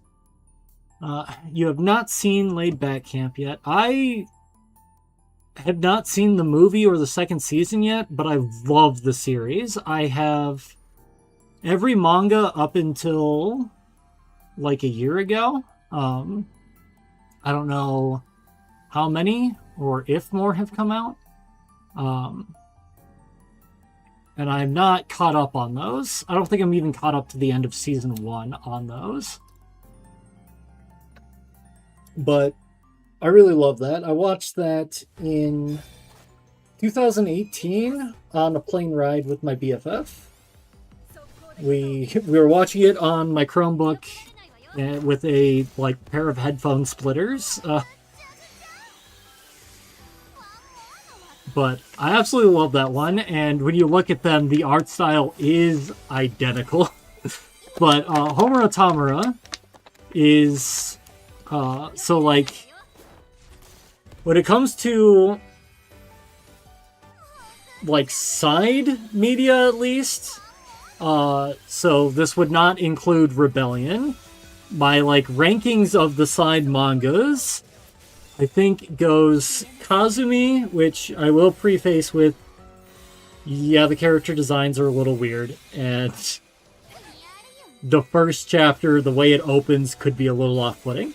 But the story and the level of what the heck, and how well the subtitle for that one makes sense by the end of it, which is the innocent malice, beautiful. So that one's the top slot, and then I think Tamura is the second slot, which is just like a 4-panel gag comic about another version of Homura, in which there is occasionally Homuras will wind up in between loops at this base outside of time. So one of them is just set up a bar where Homuras just hang out, and this particular Homura, when she goes through, she winds up in weirdly altered timelines. So she winds up in one where Monica has a sheep. She winds up in one where the magical girls, instead of fighting witches, they're just focus all of their time and energy and effort into making one particular type of dish. So she just becomes an expert in making that afterwards. There's a universe where every magical girl has 100 something soul gems that all have to be within radius of her body. So she spends an entire week at the hospital trying to find all of them before she can leave. And then she just has to lug them all around in a giant sack that she drags with her over her shoulder. It is a fantastic series. Volume 2 is one of my chase mangas. I've got a couple of chase mangas. I've got volumes 1 and 3. I do not have 2. That is one of the ones that I want most of anything in life. I also want volume 8 of Lucky Star. But those are both ones that are hard to find and kind of expensive. So, not in my collection, unfortunately. But yeah, it's a bunch of different gag things, and I mean, I will say, I read all of the mangas digitally initially, and then I went back to buy the ones that I really liked.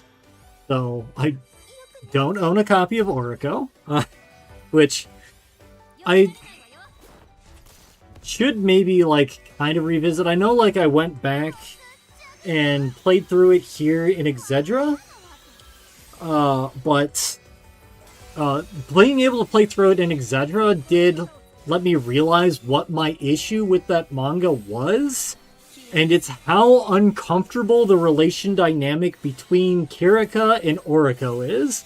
And I think I can separate that more in my mind now than when I first read it.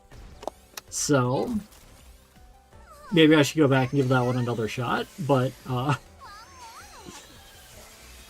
Yeah, and then my ranking number 3 is Tart. And one of these days I should make a YouTube video where I make like a tier list and go through all of these things. Well,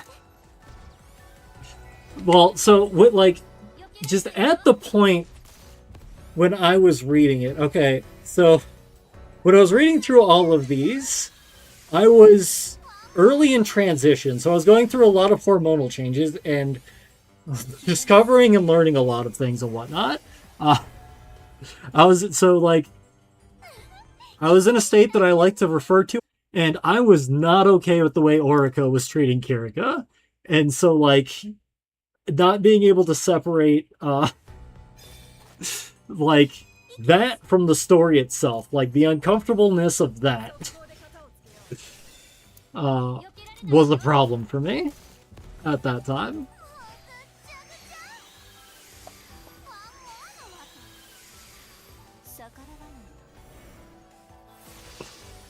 Yeah, I like her character design alone. I pretty much immediately liked Kirika, and then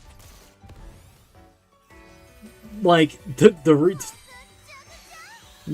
there's reasons for why that relationship dynamic goes the way it does, as there is always really reasons in Puella Magi stories for why the horrible things happen. And it's usually because of a wish. But yeah, that one just that one hit me in a place where I was just like, no. But yeah, my favorites are Kazumi, and then Tamara, and then Tart, or Dark. Which I tend to use the names interchangeably, which may confuse people. Dark is Tart. When I read it, it was Tart. Nowadays, it's always referred to as Dark. When I don't remember if when I read it, if there was an official translation out yet, but I was reading a fan translation, so...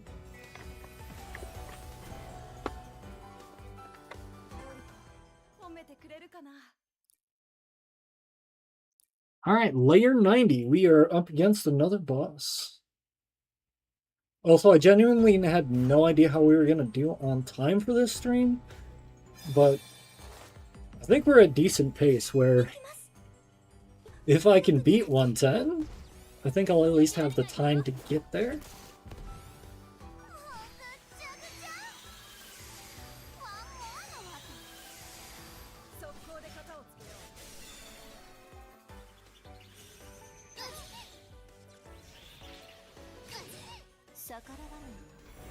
Also, once again, thinking about Kirika's character design, and like, I really want a good plushy bag, but I'm particular about my bags. Yeah, like, Kirika in her non-magical girl form has like a couple of little plushies that are like hanging from her belt, which I love, and I love plushies. Those that have streamed my stream a few times know that I often have plushies with me. But I really want like a good cross-body bag that's not too bulky, but has a decent amount of storage, but is soft instead of just like being all hollow bag space. And I think I need to make one myself. I've been looking for one on and off for years. Also, tuning back to the game. Oh, that is bad. Alright. Let's see what your mechanics actually are, because we are going to have to re-strategize and come back.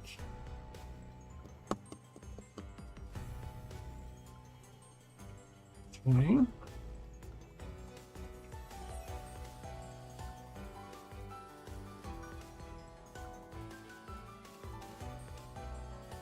Okay. Double checking the skills.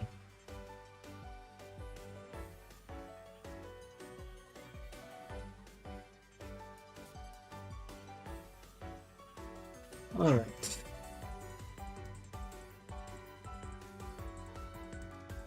So, we want... not speed, actually.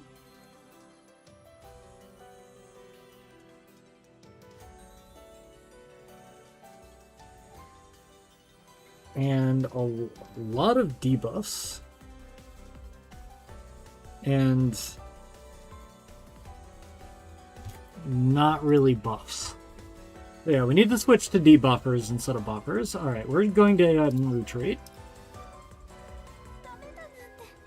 I don't need to watch the end of that one. Our attacker's gone. That one's over.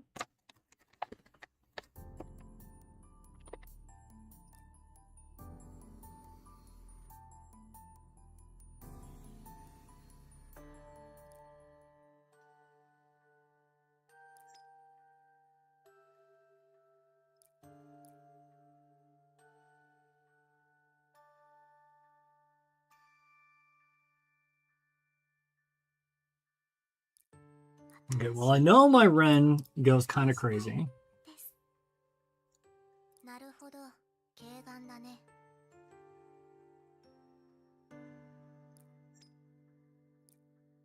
Do you have any recommendations?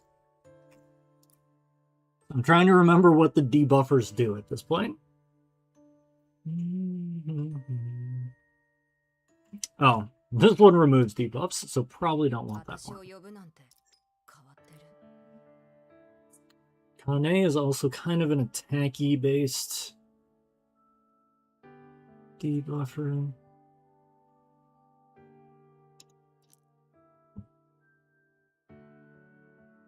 She puts debuffs on. Yeah, just a bunch of debuffs. All right.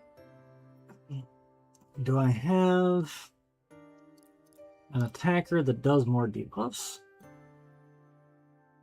I don't think so.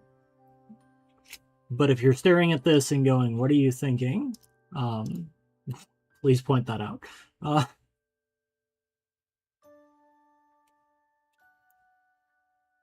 Nemu and Ren, yeah. Yeah, I can see that. Ren kind of relies on having her buff on there, and Nemu's taking that away. That's kind of a problem.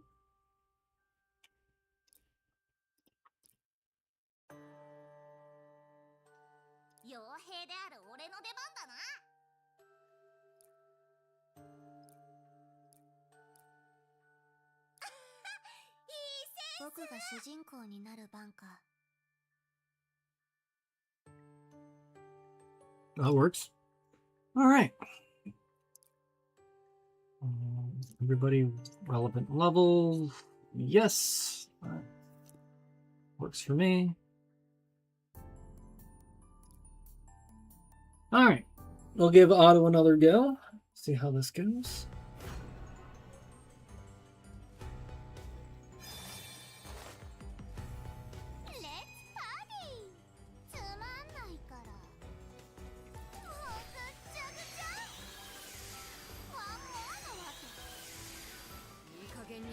Out of all of the very mentally broken characters in this series, one of the ones that, like, of course, I'm definitely not endorsing all of her actions with this. One of the ones that has been, like, I could appreciate to some extent is Alina in the act of making her wish.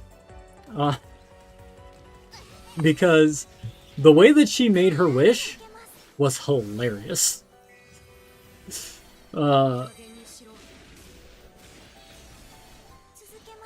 Like, everything that comes from that moment forward, it comes from a state of being mentally broken from the way that that went down. And absolutely, like... Yeah, that's like, that was her moment of breaking was a good moment. Everything comes after that, though, is a bit much.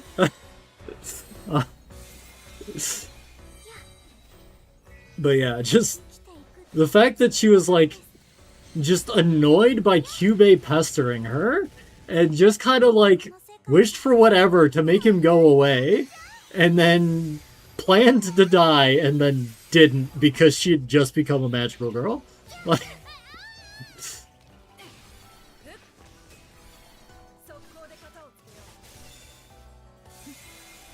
that part was great.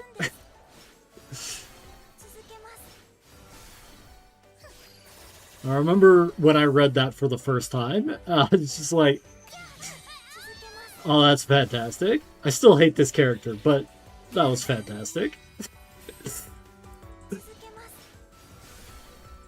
It's...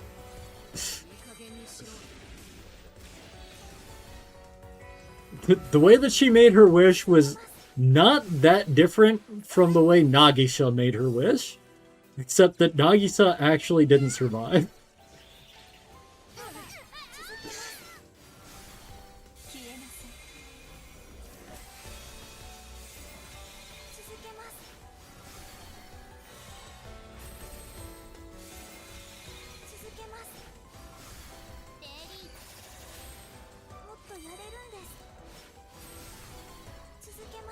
My Ren is 100% built for damage, by the way.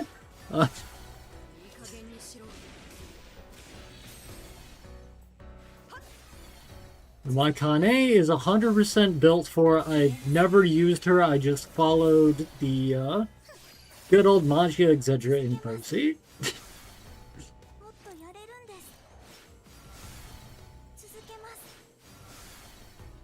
I know, at least back in the day,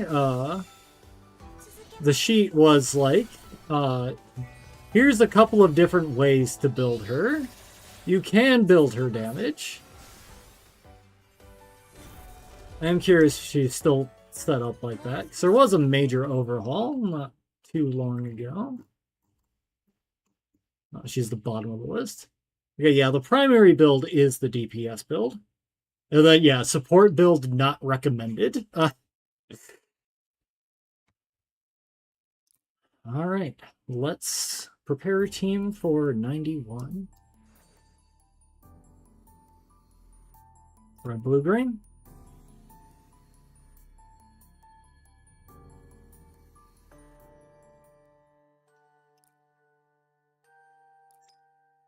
And blue, green. We want the defender. No attackers.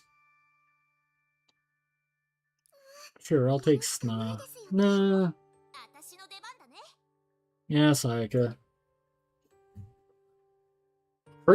Wild that Sna is not 5 on this account yet. I was relying on her a lot initially. She's been around since day 1, so...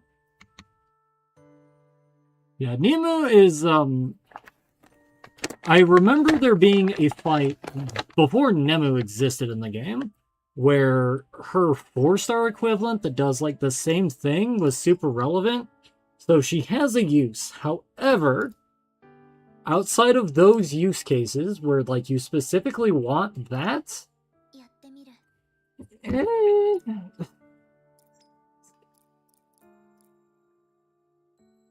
Yeah, let's just go Surno and Nami here, and Breaker will be...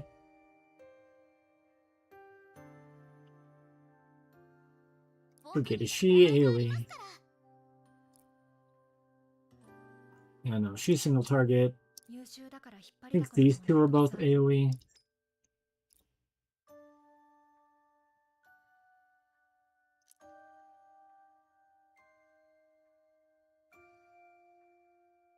Sure. Just preferring AoE for at least the sake of the levels that we just need to clear.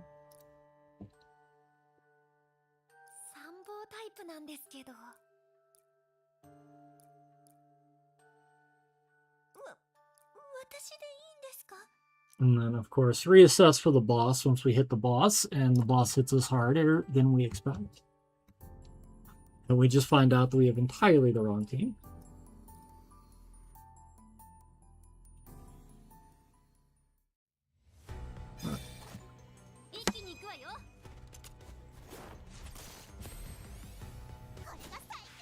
isn't a bunch of generic minions. This isn't a bunch of generic minions at all.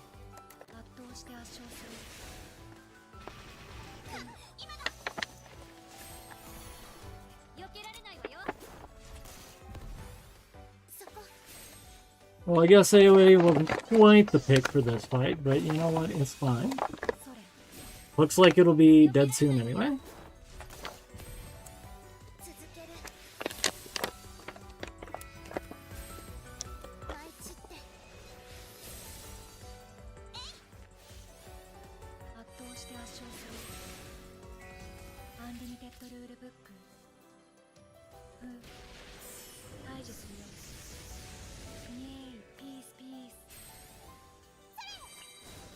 Because of this collaboration, I have been curious about this series, although I haven't been able to,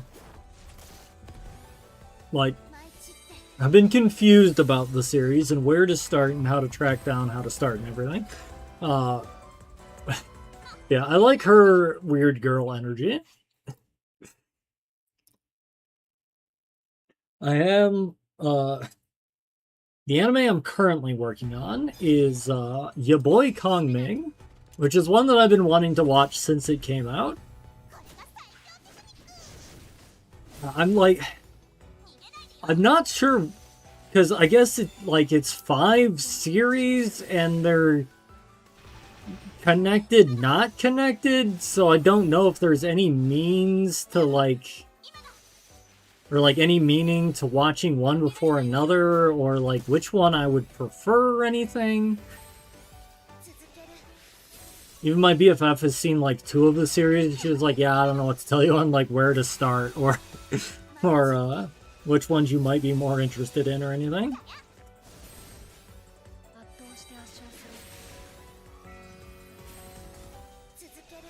But I am just kind of generally interested in magical girl media, so I try to check them out. And this series, I never even knew that it was about magical girls. The only thing that I knew is that one musician that I followed from the Brony era had the blonde-haired character that was also in that crossover as their profile picture for several years. And I was like, all I knew about the series. I was like, there's some blonde girl that likes donuts, I guess.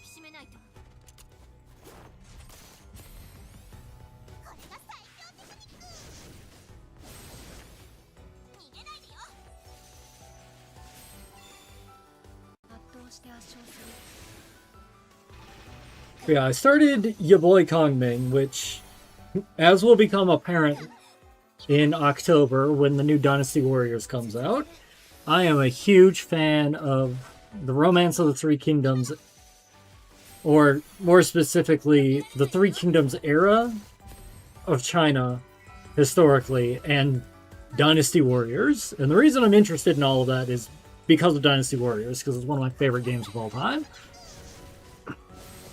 But, yeah. Ya Boy Kongming is basically, one of China's greatest historical strategists gets isekai'd into modern Shibuya and decides to become the strategist for a singer that's trying to start a music career. It's glorious. Because, he's still treating everything it's a war and everything, and trying to strategize things for her shows and whatnot. And to those ends, he's just going out clubbing at 4 a.m. to do networking. He's internally being all super serious about it, and there's good historical references and whatnot.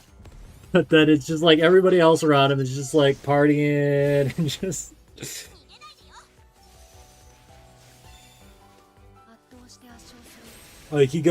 there's a point in time where he's just walking around, he's all proper, he's got his strategist fan, he's folded arms, he's talking with his singer, and They're just like chatting about a couple things because he's been too busy. He's not been around lately. Well, something super important's coming up. Why has he not been around?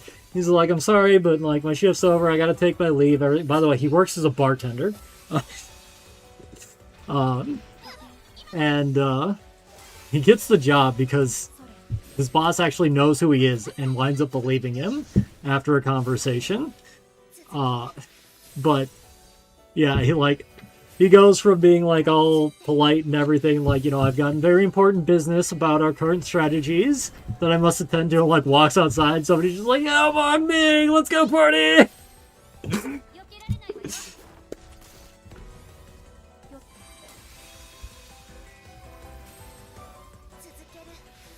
But I'm getting real curious about the US distribution for Valpurgis Nacht Rising. Because at this point, we are like a month, less than a month away from the release in Japan. And I will watch it fan subbed if I need to. I've heard that Aniplex has the rights for distribution here. They have not said anything. Apparently, they've already announced the theatrical release in Latin America, which raises my hopes a lot for a theatrical release here, but I would love to hear something soon, preferably before the movie's out. If it's like, oh, it'll be out a month later in the US, okay, then I know to wait. But would love to hear anything at all.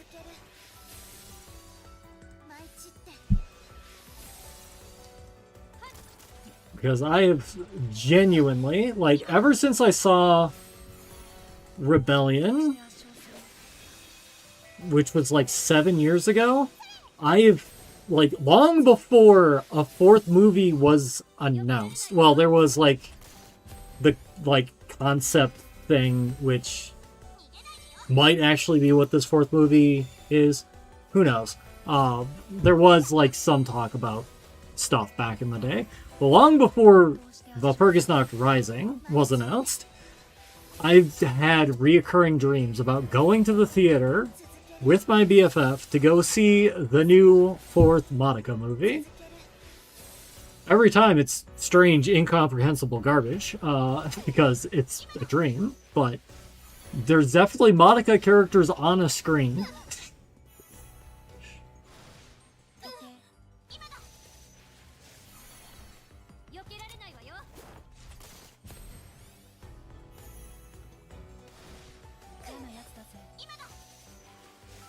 So we are on another witch. It is Ye Old Darkness Witch. One of the ones that's too early in the story to have ever given me trouble, so I don't really know what the mechanics are normally. Also, when it comes to this game, there is a large amount of, like, I remember what mechanics exist for boss fights. I don't remember which boss I go with.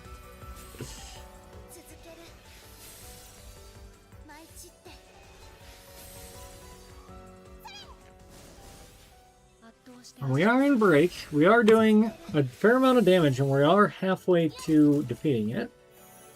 But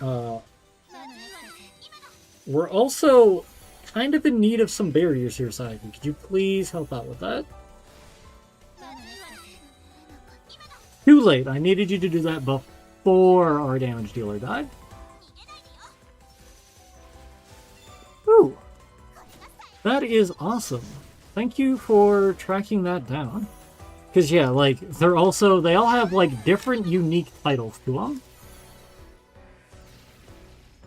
So, it's kind of hard to just look at it and figure out what order to watch them in. Because, like, one of them's called Monster. I don't know what that means.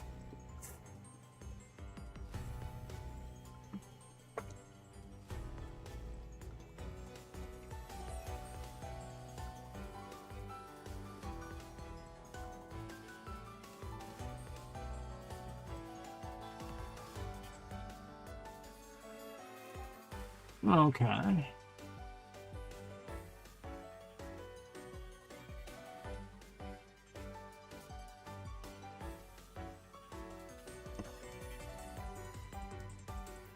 Maybe.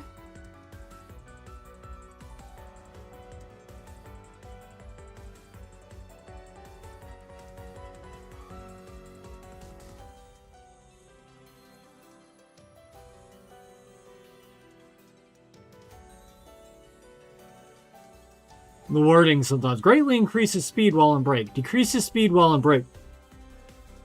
That one took me a second to figure out.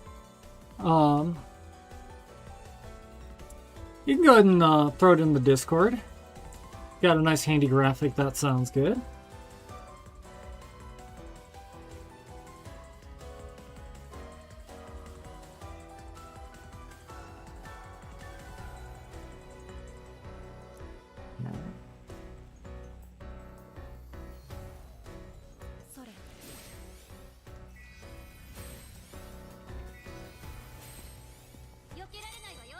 So we want to be breaking the allies a lot. I think we might try a double breaker. We definitely want AoE breaks.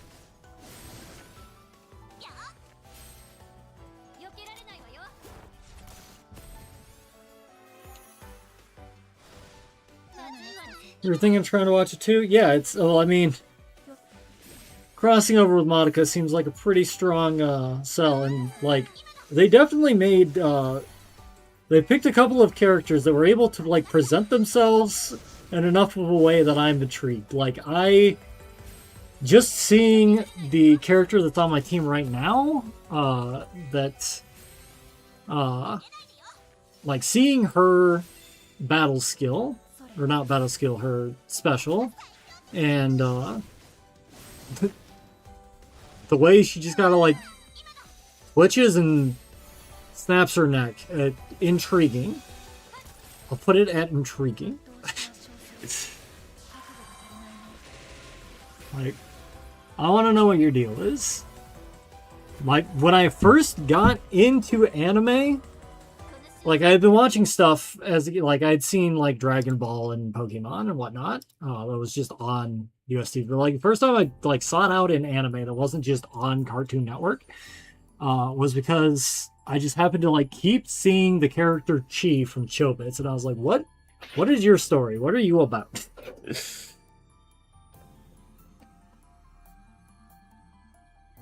Okay. Blue, green, black.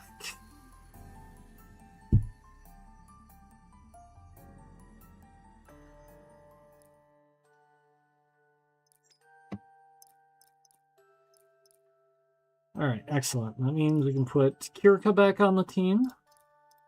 That'll be step number 1. Don't think my attacker would have died in that last one. Kirika was around. Attacker. Yeah, I will preface this with, when I say this, I've not seen any of the Precure series outside of Glitter Force, which I have seen. So, any Precure fan that hears me say I like to watch, or, you know, like, look into a bunch of different Magical Girl media, they hear that the only Precure that I've seen is Glitter Force. Probably lose their mind a little. But one that I've been really enjoying, that the second season just started. I haven't started watching the second season yet, but the second season is airing currently, is Magi Lumiere, Magical Girls Inc. That one was really good. It's got a very like unique approach to the magic when it comes to Magical Girl stuff. It's just like, it's very different from other Magical Girl animes, but it's like kind of cathartic in some ways. Insofar as like the fantasy world that they've created is a healthy work environment. Like, basically the story revolves around an autistic girl that's trying to figure out what to do for money, and like struggling with like different jobs, and then people being like, your ability to just like recognize patterns and like notice things and figure things out is actually indispensable to us as a magical girl team. We need you to help with that. So the way that the magic works is it's like all programs, and their brooms are like computer systems that run the programs. So like basically big magical girl. Thank you for sharing that. I will take a look at that after I've got a team sorted. I need to pick a breaker, which easy. We'll take Fuka. She's kind of broken. Alright, those are still good. Alright. Wants those. But yeah, Magilumi are like basically in a world of big business magical girls, where they all have like pre-made programs in their standard stock brooms. She works at like a startup where she's directly working with the programmer and manager, and they're like making custom spell programs and whatnot. The pretty laid back and chill one that I've been really liking.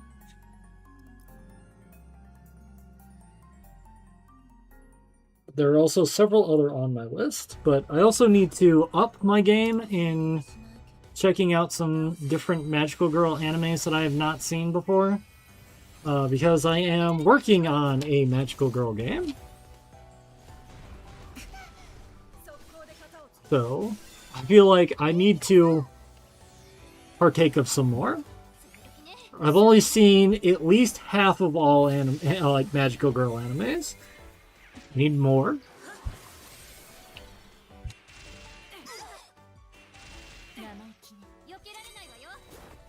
So trying to find my Discord. Ah, there it is.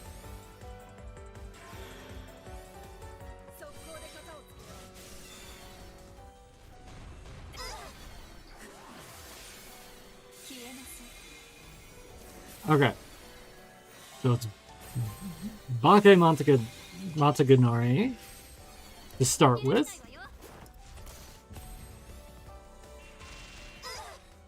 Good to know where to start. So it goes Bake Kizu is a little low res. And then Nisei, and then let's say Neko? So yeah, I was not going to discern the order of those at all.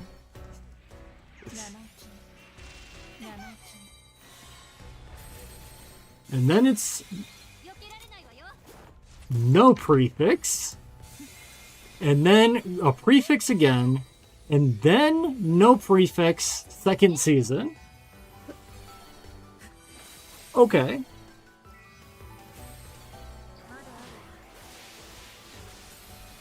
So yeah, definitely a series that involves a lot of homework.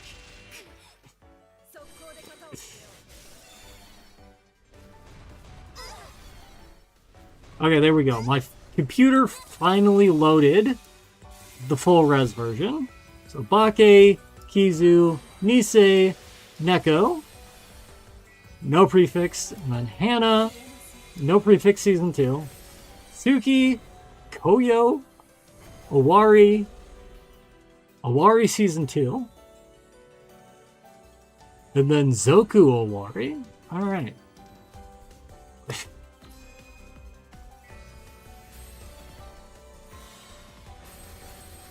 I see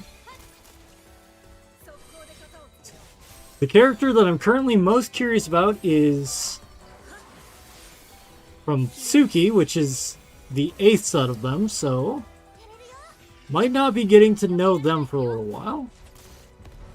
Although it does look like the other two characters that got crossovers are in it from the beginning, or at least pretty early on, based off these covers.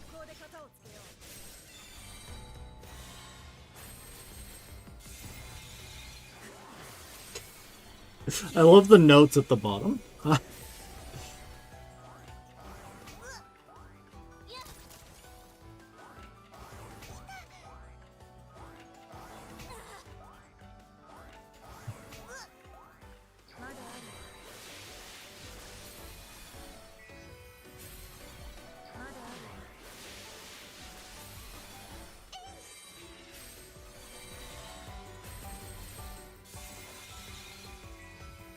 Yeah, I see. I mean, she looks very different in the cover, but looks like the blonde girl is on the cover of the second one.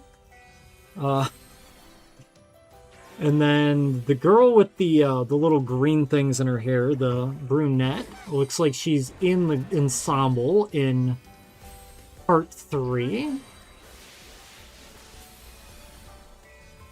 There's a couple of ensemble pictures through second season. And then the blue-haired one doesn't show up at all until cover of 8. Start of the final season.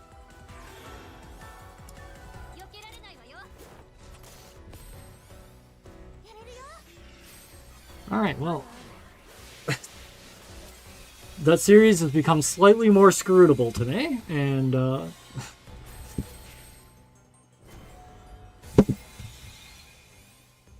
I will start looking for at least the first couple after this stream, probably.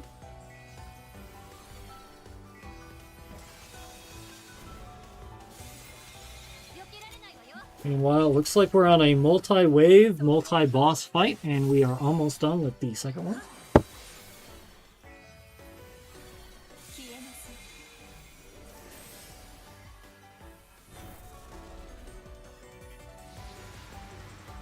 Alright, wave 3. Starting, and Hamusfer is a little low health.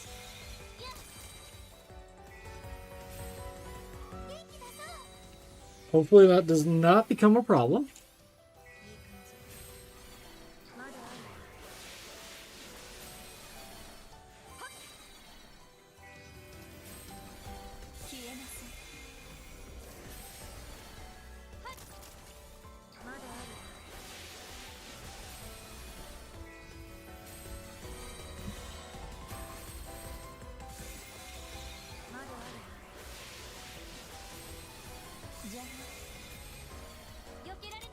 Well, its numbers are going down. Its magic is decreasing steadily with each attack.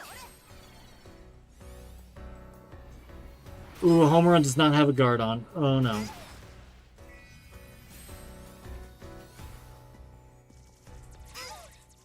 Kirika? Kirika, do something.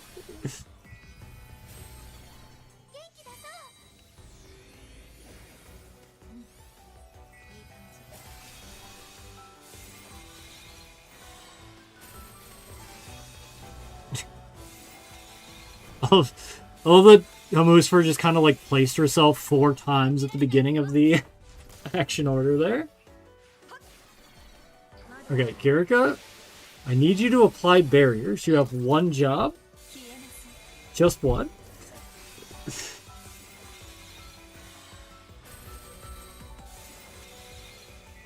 It's just another reason that I really like Moemer, because the extra, whatchamacallits, battle skill points that she generates are just so good.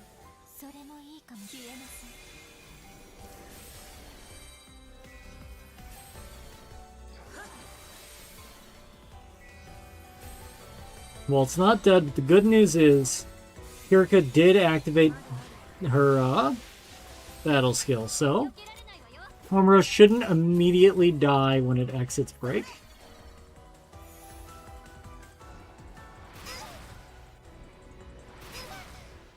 Whew, that was close though. That was really close. Nice. Auto Battle wins again.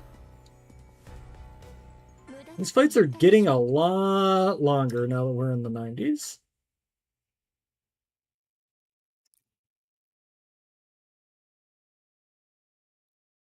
Does make sense since it only goes up to 110.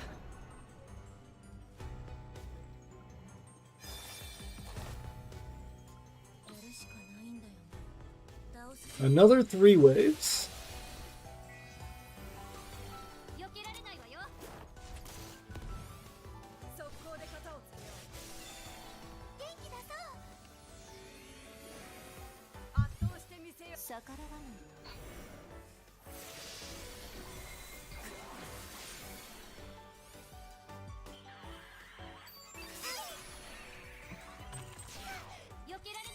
Oh. I just noticed I am entirely the wrong elements for this fight. Well, not entirely. I am using mostly dark. However, Mommy shouldn't be here. Also, I should probably be using Monica instead of Fuka.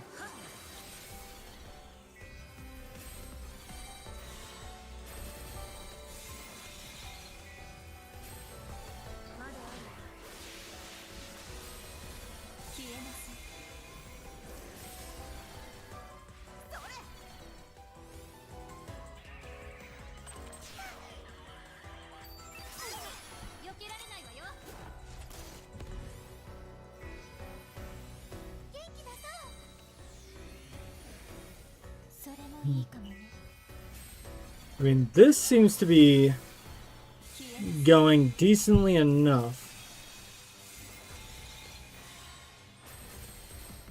However, the fact that we got 3 waves to deal with a off-element character has me a little concerned. Crunchyroll. Yes, when it comes to anime, they usually have it. However, working with Crunchyroll is usually rather inconvenient.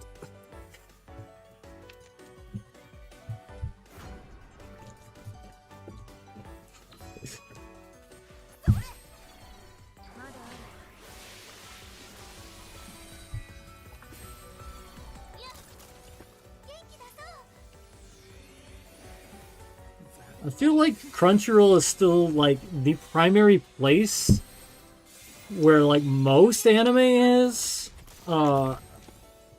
However, they are the only app that I still see struggle on every smart TV that I watch it on in 2026. Like, their app has not improved in 10 years, and it was not even good back then.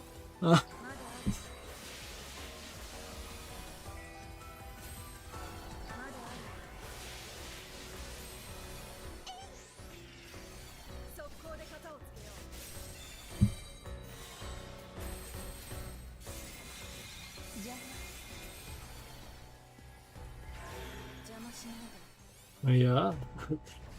Yeah, we actually have a thing where we will watch anime on Crunchyroll, but it's usually met with at some point it's stopping and buffering or crashing or something to the point where we've kind of standardized the response ledge as being crunchy whenever it happens. That's how we complain. Crunchy, not again.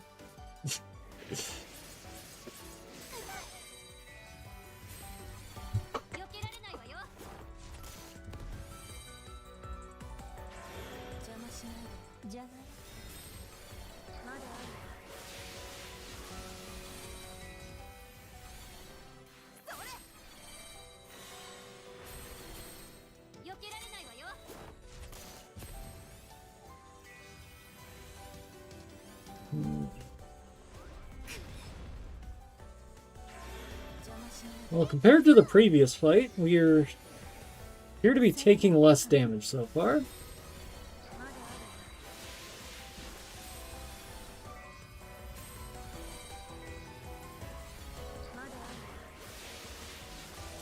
Assuming we get this in a single break, which probably, definitely looks like it. I guess we will be seeing the Wave 3 with our off element unit.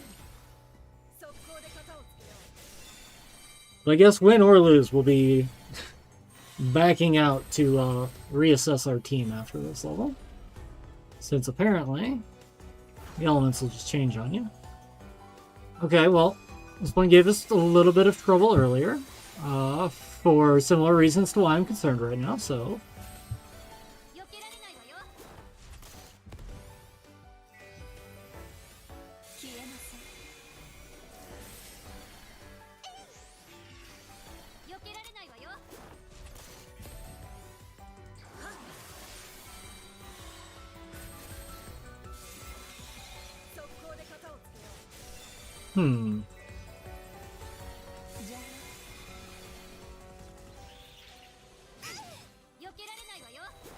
And I'm definitely watching its magic number go down and up.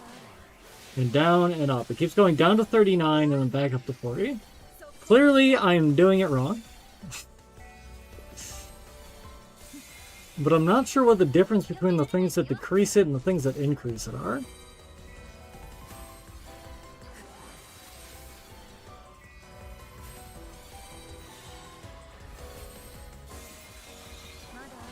I'm also not sure it's gonna matter. It kinda seems like I'm winning this fight. Now all I need is for Kirika to miss one barrier, and that's gonna change entirely.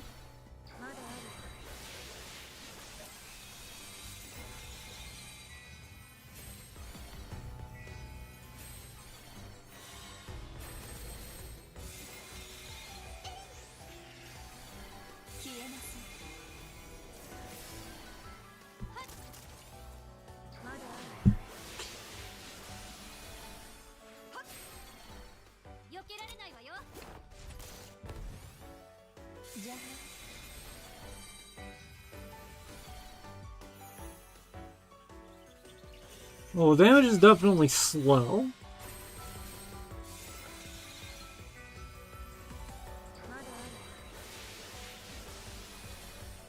But it seems beatable.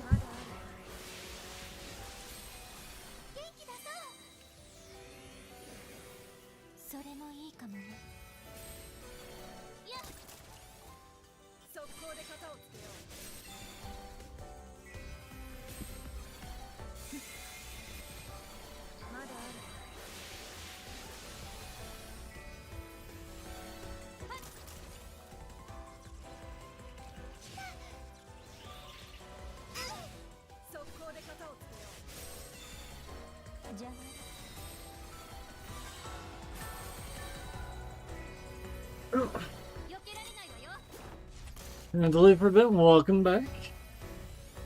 You've missed potentially me realizing that I brought the wrong element here in Mommy. We're on wave 3 now, and we seem to be winning just fine.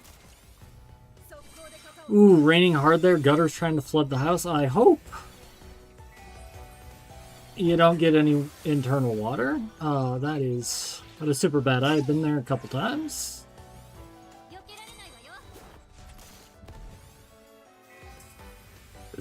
I've had multiplayer game matches where I've been like, hold on, BRB, I have to go deal with the roof leaking real quick. And then come back to like, you could just, if you need to just, no, it's just gonna do that. There's a bucket now.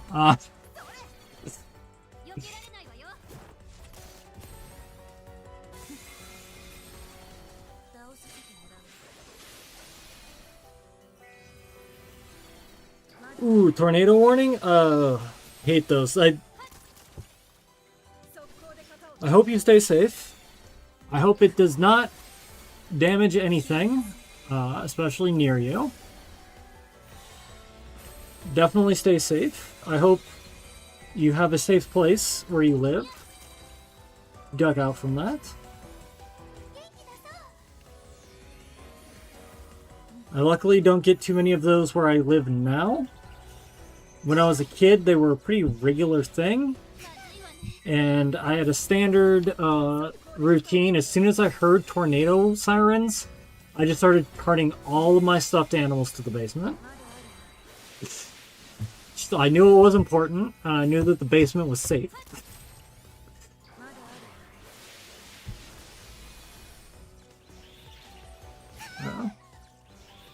We have gotten a few around here. There was one time where, so I lived by, some mountains. We, like, around here, we see them every few years. But, where I grew up, we'd get them, like, a couple times a year. But there was one time where, a few years back, I was living by the mountains, and, I didn't even know. One of our friends came over. So I was living in a house with like 6 other people. One of our friends came over, and like as soon as he arrived, the sirens started going off, and he just kind of like hopped out of his car and he was like, "Oh yeah, that makes sense. I've been kind of watching the like funnel form my entire drive up here," because he was heading exactly the direction it was in. I lost Mommy, which might actually be kind of a blessing from 2-Top Element, but I do want to read what these are.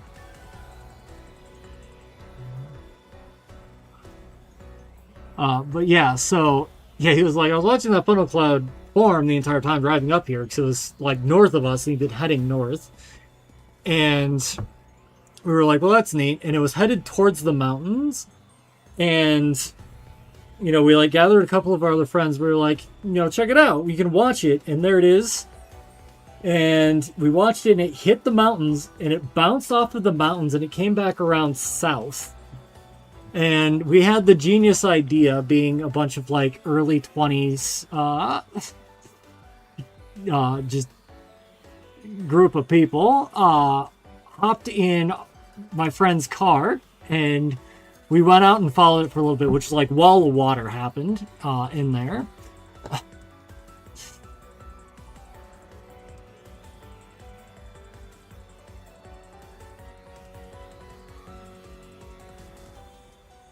Okay. You want to make sure you do crits here. That's what this fight is based on. Good to know. Yeah, he was watching it form and heading towards it. Like, he lived like 45 minutes to the south. And he was like, he had decided to come visit us for that day, so he did not turn around. He just kept coming.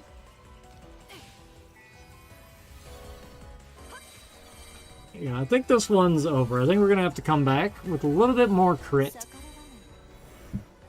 Which, knowing the actual elemental, let's stop wasting some time. Let's go ahead and retreat.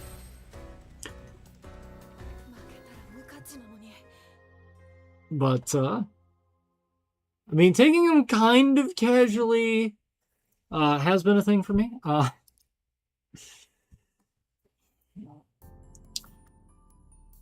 I didn't realize this one. Yeah, I built the team for this one. Usually it's good for like 5 floors, but it wasn't. So red, white, black.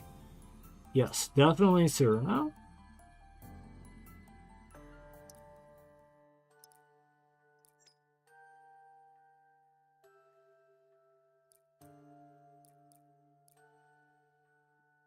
See, what's green? Not breaker. Cyrano goes there. Let's go ahead and offer breaker, because Monica's gonna be a better option there. Let's review our other options. I like my current option. Okay.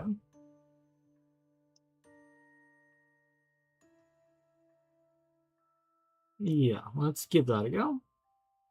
Only slight changes, but should do it. But yeah, so, well, I was terrified of tornadoes as a kid and would cart my plushies to the basement.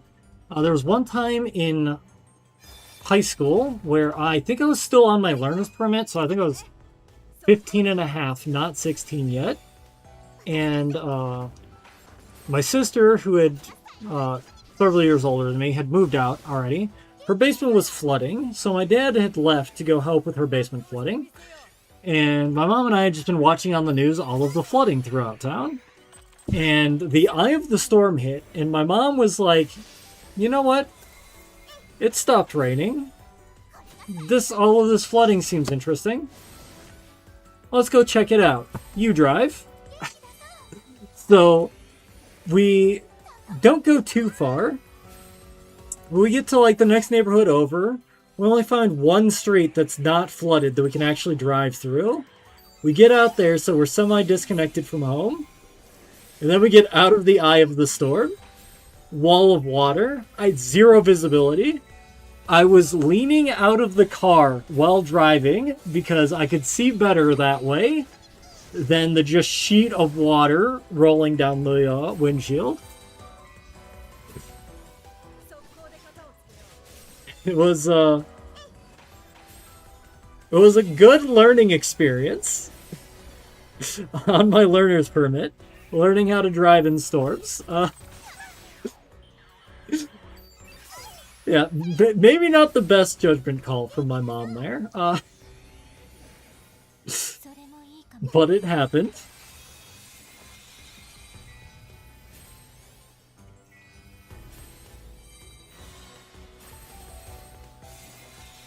But yeah, we did get to see some really cool flooding. Because the main streets, which were, a little bit bigger, a little bit lower and whatnot, were just rivers. But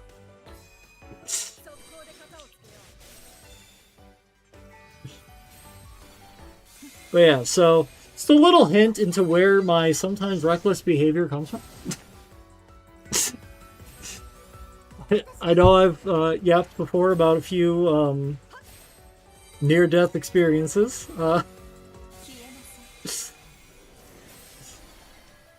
Not a phenomenon that just came out of nowhere in my 20s.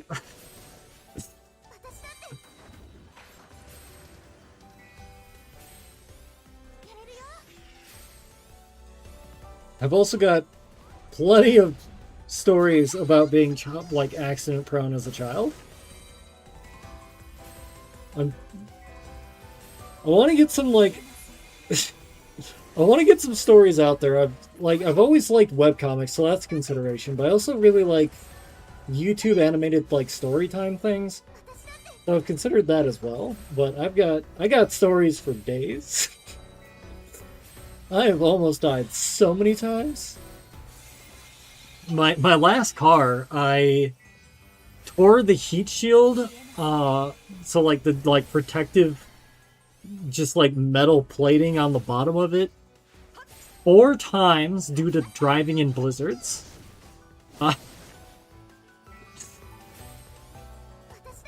Sometimes you just need to be in a different location, which means you have to drive a car, and sometimes when that is the case, a blizzard's happening, so you just drive through it.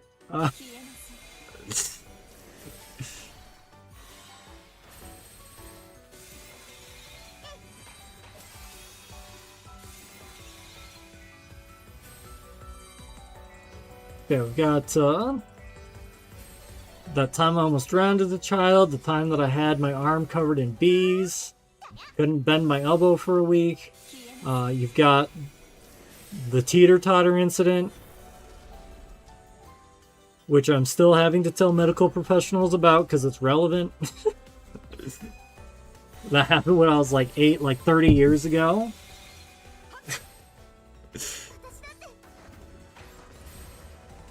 Broke one of my teeth in half on that one. There were also a couple other incidents that happened at that camp, which, by the way, that last run of things that I mentioned all happened at the same campgrounds. Every time I went there, I'd either get horribly injured, or there would be a tornado while we were camping, which was terrifying, because they would just go, get in the van, and I was like, tornadoes pick up vans? And they were like, it's all we got. Just get in the van. Better than the tent.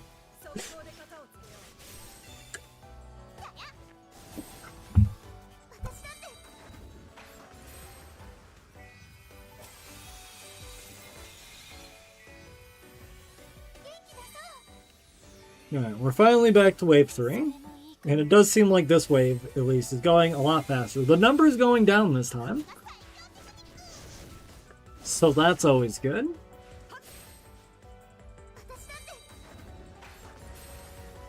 Should continue to trend downward, so it should only get faster from here. But did not realize how much slower the later levels were going to get. So I don't know that we're going to be able to get to the end in the time that I have to stream today.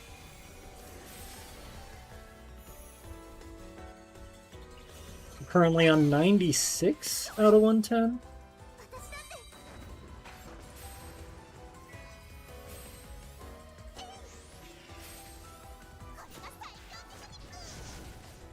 Yes. Go, Cyrano. Make crits happen. Alright, we're halfway through its magic. And, alright, we're back to being halfway through its magic.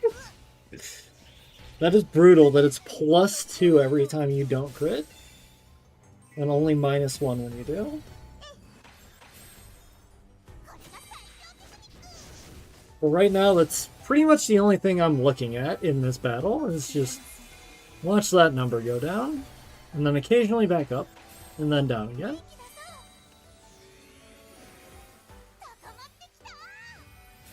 Okay. That had not occurred to me previously, that Ui's activation does not crit, therefore... because it can't crit because it doesn't attack. Luckily, she doesn't go very often. Fuyu, yeah, I haven't gotten used to her yet, because I haven't had to use her too many times.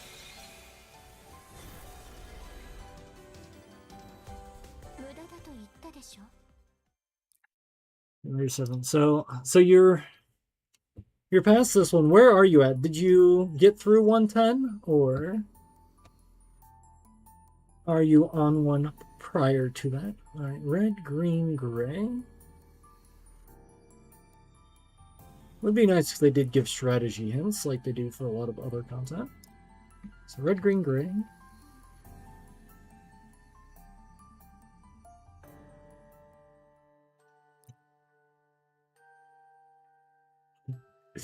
Yeah, sometimes you need to crit. I think mine's also around A1. Alright, so it was red, green, gray. Alright, let's look at defenders.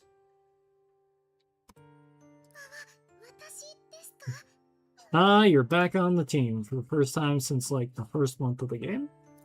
Alright, attacker.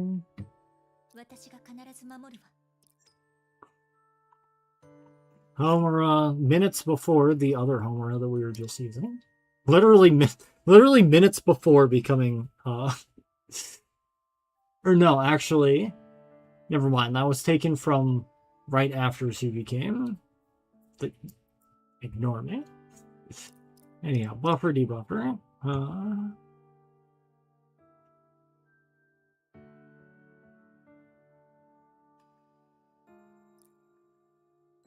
Let's go.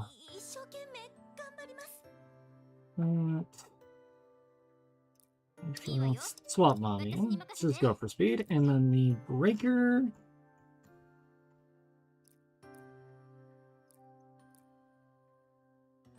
Is Elena.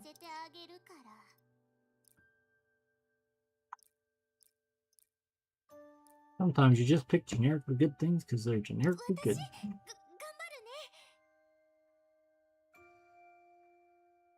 Okay.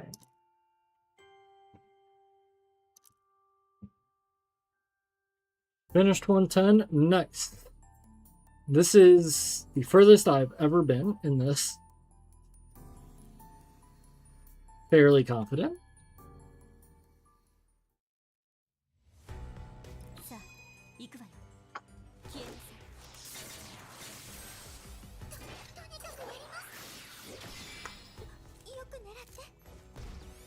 Trying to think, because as mentioned, I might not have enough time to get all the way there.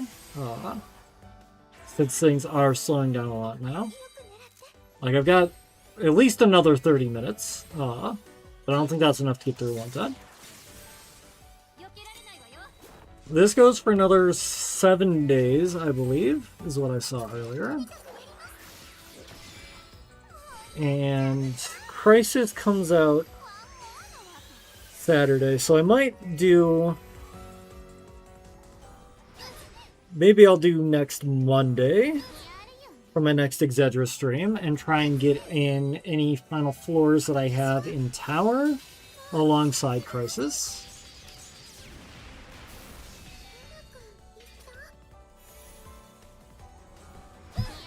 Because I think / hope Crisis will be taking less time.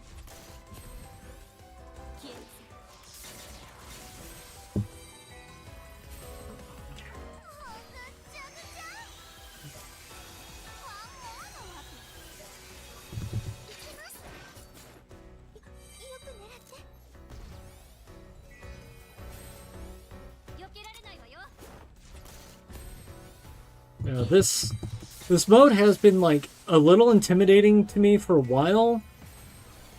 Just in the matter of like the amount of time and mental processing that I need to put into it, which makes it good for something to stream, because then I'm like committing a couple of hours to just working on it. But typically when I'm playing Exedra, I'm like playing for 5 minutes to get some stuff done and then throwing on a bunch of auto battles for Chrysalis.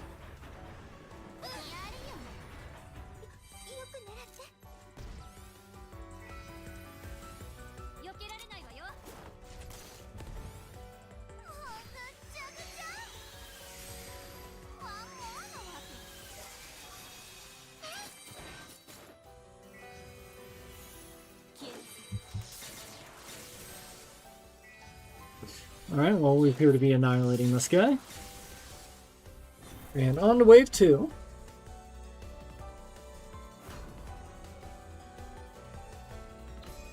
So if we're in the late 90s here for levels, and we're already in the multi-level boss rushes. What horrors await me above floor 100? Are they going to send multiple bosses per wave?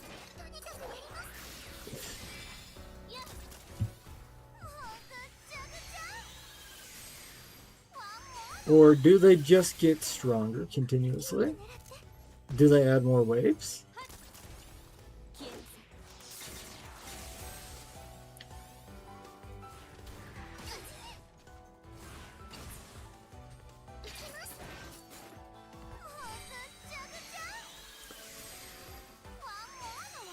Well, whatever this one's gimmick is, I don't appear to be doing it. At least as of yet.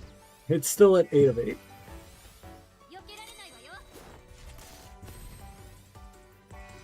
Even its minions have magic counters and those are maxed.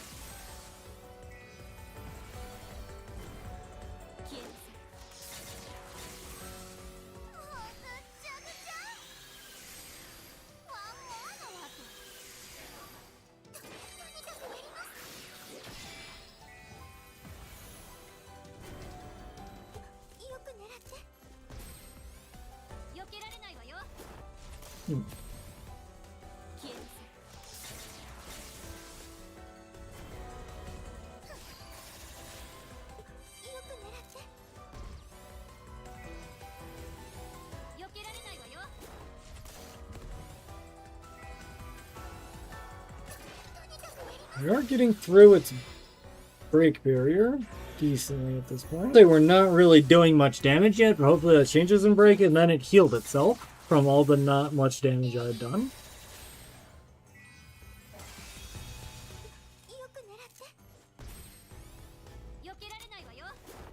Yeah, still not much more damage yet. Yeah, even our attacker only took a small little bit. Just a sliver. It's got a very long break though. It's at 157 right now. We got time to just pump damage into it.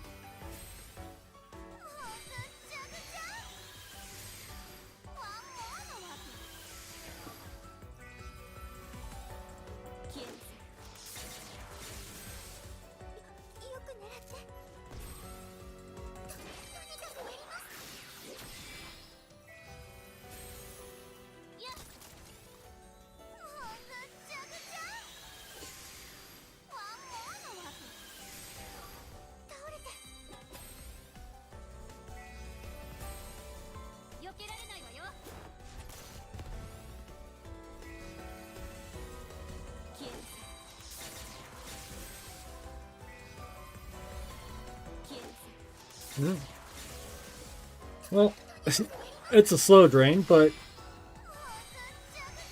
we've only got one unit so far that's not on full health. I think we'll get at least 50% this break phase. So we should be able to get in 2 breaks. Shouldn't be too bad, I don't think. Yeah, I've not seen its magic level bud yet.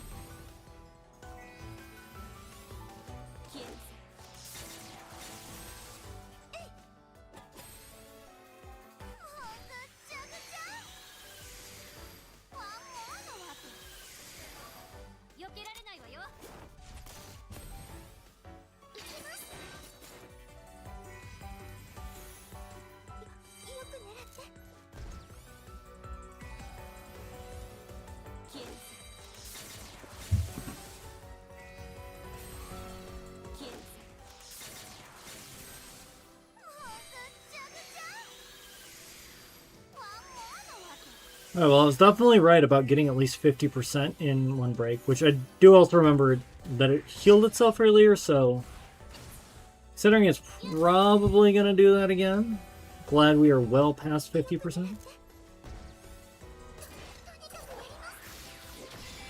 I do think when its allies got defeated, its break gauge depletion resistance went down.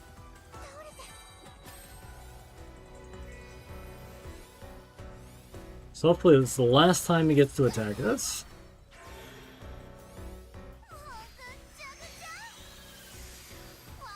Come on, Alina, finish it. Break it. Yes! Alright, yeah, it's got 172 in the action order now, so we definitely got this. And then comes wave 3, and where we find out if we have to do that all over again.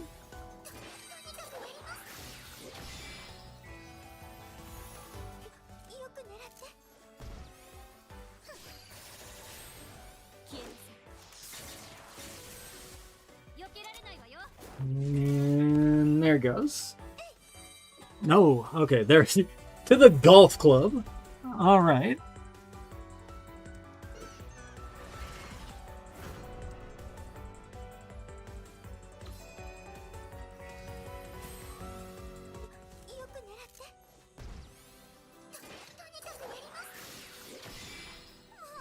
Well, we're already doing at least decent chunks to its break barrier. So I love that.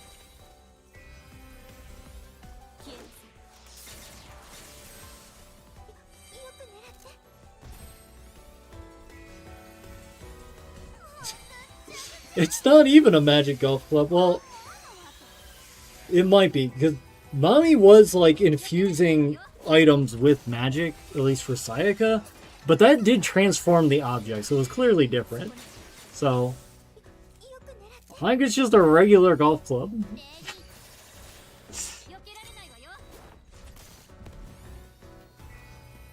Which is like one of those things that, like, when I was a kid, seemed like, you know, an amusing novelty type of weapon. You occasionally see it in games, be like, oh, that's silly, but, like, as an adult who's actually, like, handled golf clubs at this point in my life, no.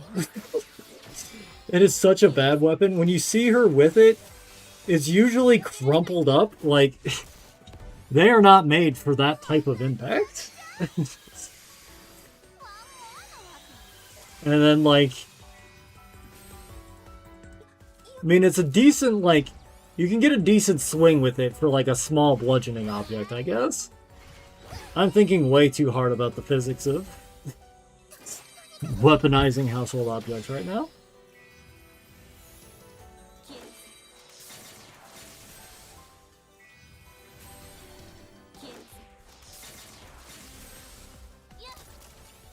But yeah, like, I feel... I mean, witches will presumably vary in density, but I feel like the typical witch is going to be hard enough to hit that any meaningful hit is probably going to damage the golf club.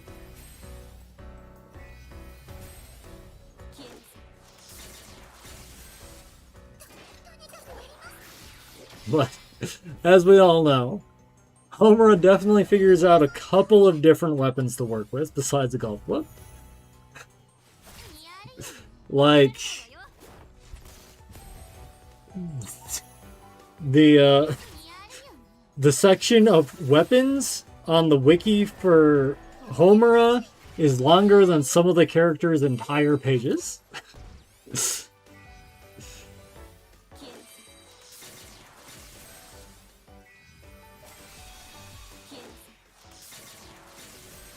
Well, we've yet to make her magic go down at all, but I'm feeling pretty confident. Sometimes you don't need to care about the mechanics.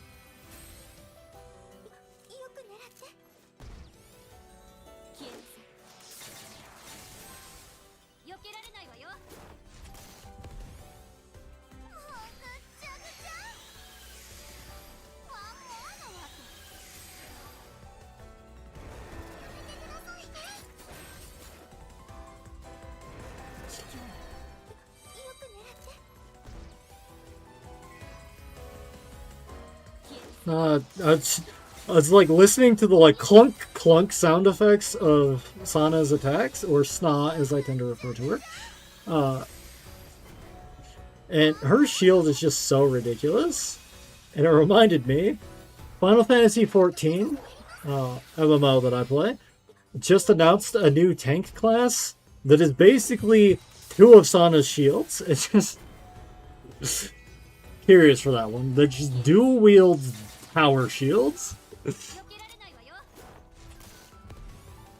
It looks awesome but impractical, which is very Final Fantasy.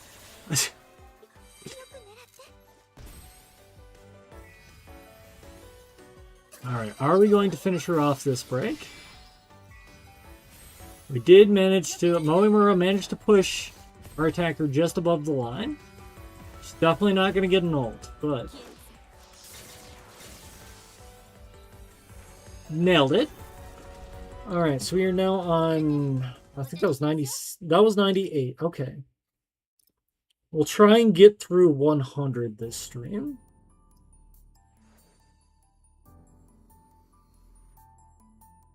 So this next one's probably going to take like 15 minutes. So blue, green, white. Well, we've got access to light, so that's very promising. Unless the mechanics say something. I forgot the colors. I think it was blue, green, white. Yeah, blue, green, white.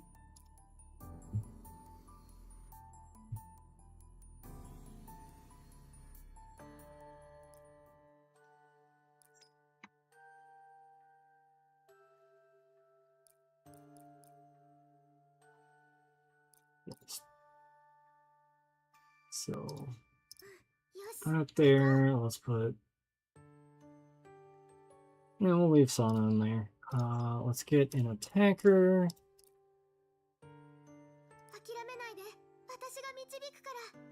And then let's look at our buffers, debuffers options. Slim pickings. But we got light, so we're good. I guess we'll just have those two change positions. Put Moimura on there.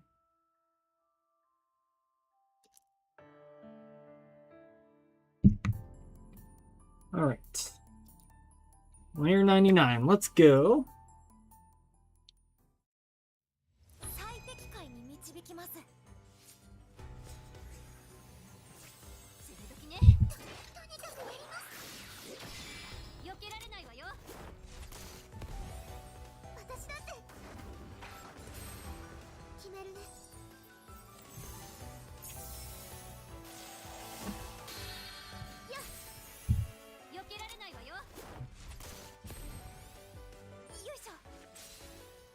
Well, so far we seem to be not doing much to it.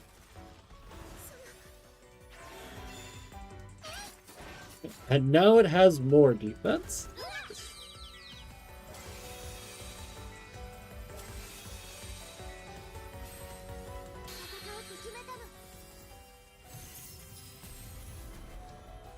There we go.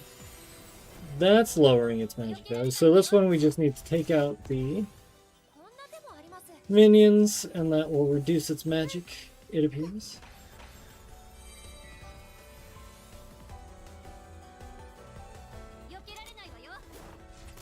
It does also appear to be able to stun, which is very annoying, as that has also left me with no barriers for this incoming attack, and we're only on wave 1.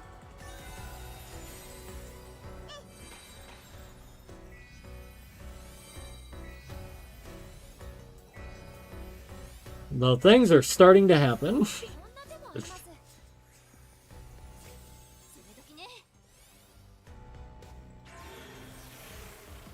Okay, we got another wave of minions. That's good, actually, because we want to kill them so we can bring her magic down.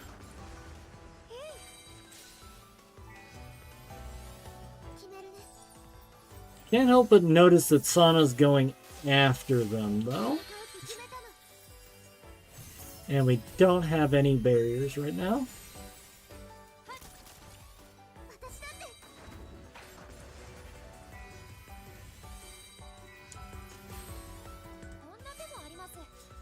Alright, for special, can put some things into break. Maybe we'll get some action order advancement to get her up there. Oosh, nope, we're just gonna have to tank this. Okay, not bad. That could have gone way worse.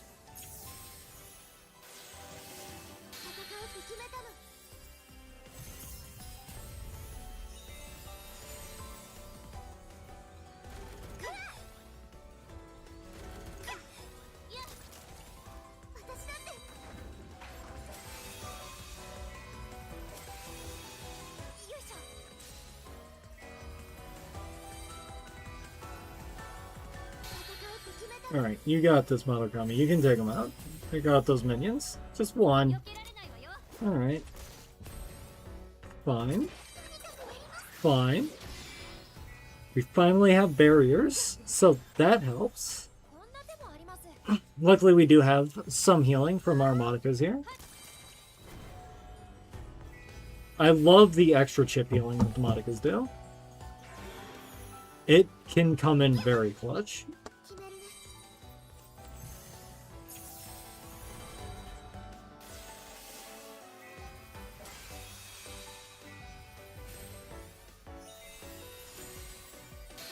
Time for this boss getting wrecked is now. And goodbye.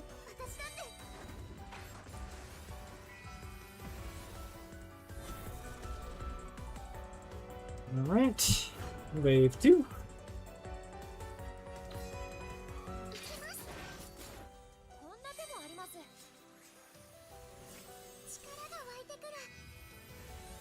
And our attacker is currently unprotected. Don't love that. Oh, there we go, we got some break. Cool, we get some healing in there.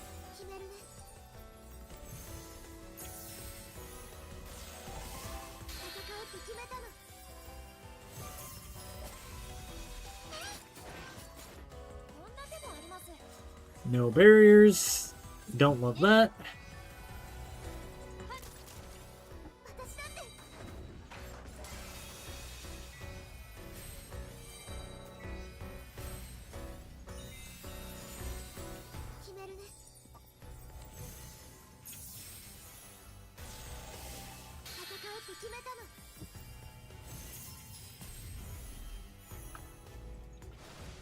These are some fairly tanky minions.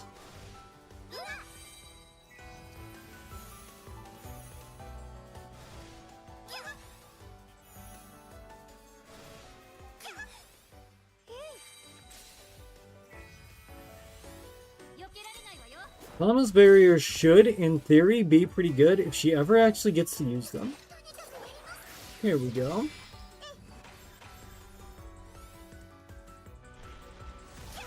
They just always keep expiring is the main issue.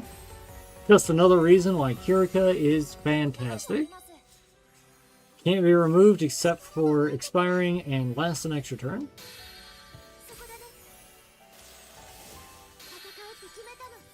Sana makes some pretty big barriers, like ridiculously big barriers. However, he's missing a lot of other kit, and also, they don't last as long. Pretty sure, at least.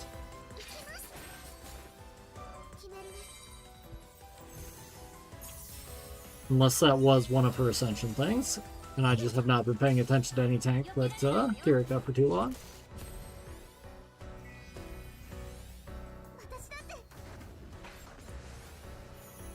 Alright, I don't know what we're doing to get its magic down, but its magic is almost down.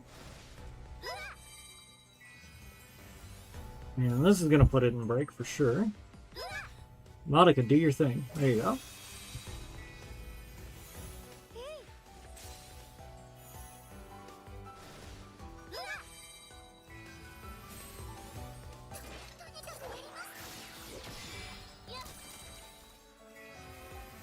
Luckily, none of the others are in break right now.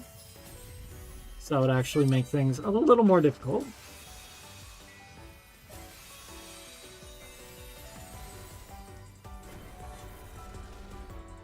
Alright. Round 3.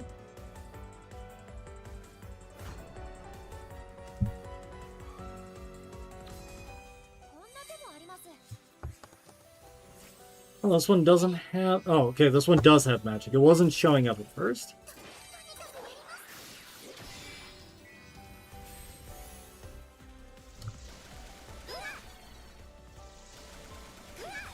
Well, barriered up. We've managed to bring its magic down a little bit. So that's very promising.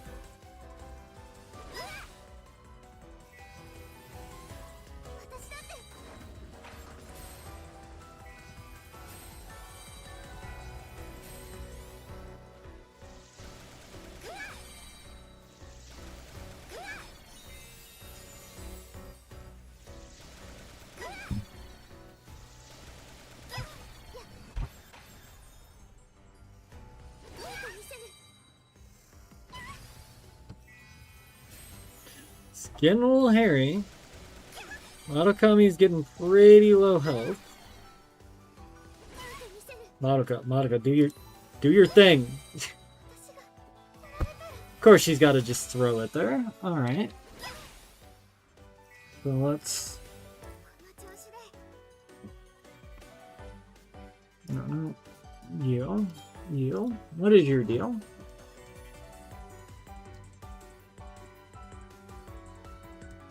Yeah, I love how the auto battle sometimes will automatically immediately send the ultimate, and other times it'll just wait for no apparent reason, specifically when somebody's going to die and it could have prevented it.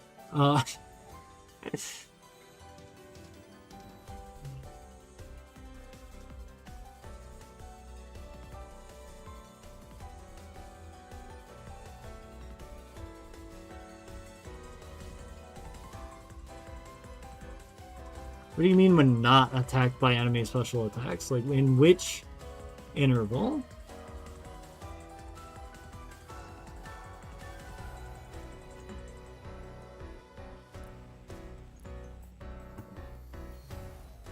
Guessing on its turn, if it hasn't been. Okay.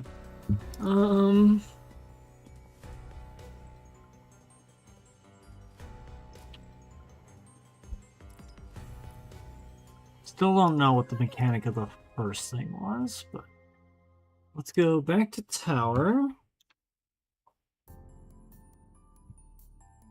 let's keep... What do I want to change out here? Which I think I'll go ahead and start the refight on this, and then I don't think I'm going to have time for 100.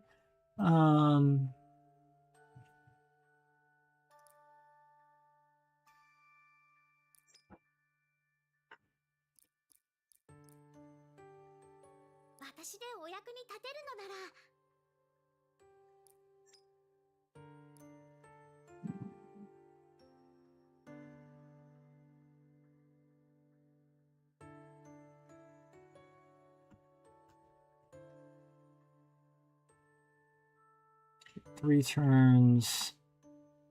Yeah, Sana's only 2 turns, right? Yeah, 2 turns, unless that changes from Ascension.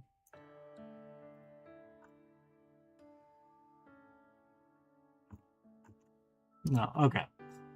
So yeah, let's just swap to Dark.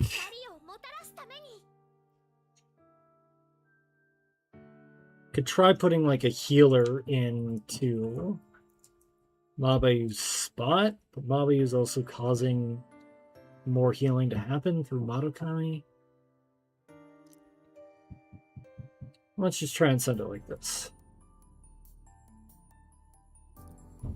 Alright, so this will be the last battle attempt of this stream, but as mentioned, I think I'm going to try and do the other ones as part of my Crisis stream.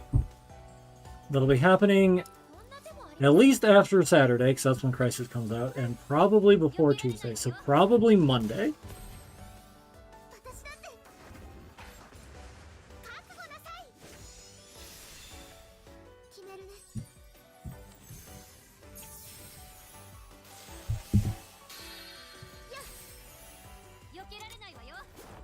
When this game first came out, I was initially like very big on Sana, and I initially like dismissed Kirika because I was like learning the game, of course, but I was like, Sana's barriers are so much bigger than Kirika's. Kirika does like a bunch of other random stuff, but who cares? What I want from my defender is my people not to die.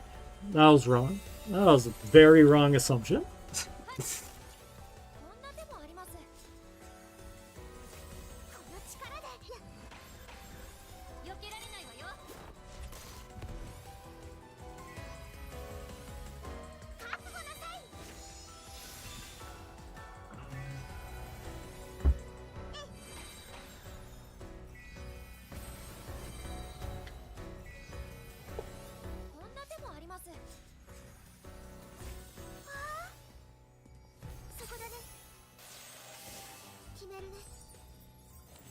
So, I mean, this section of the fight shouldn't go too much different, although I think, unlike Sana, who does give a little bit of crit chance, he's got something. Unlike her, I think Dark does do a little bit more for buffing the team's damage, so might be able to go a little bit faster through the first couple waves. The important thing is we're keeping our barriers active, so we're not gradually losing health.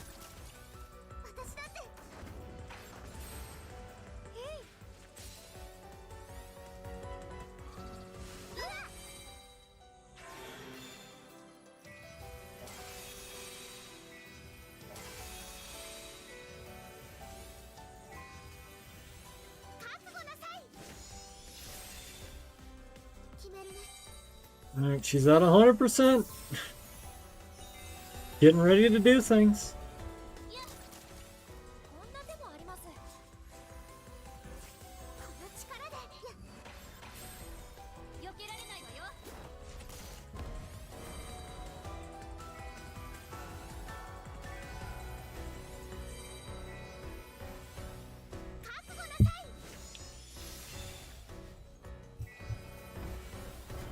Oh, just stop being so defensive already.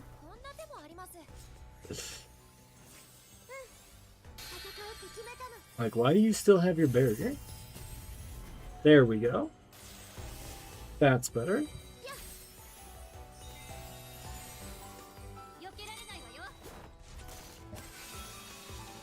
Okay. Well, I was a little concerned because it was just before she was going to activate, so I was like, there's not going to be as much time before her next activation, but it's still like 200, so we're good.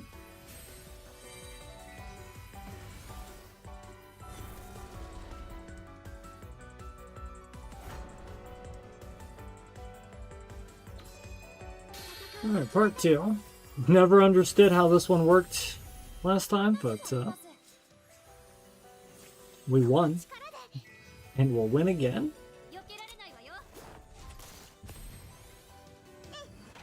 The not dying difference should be all we need.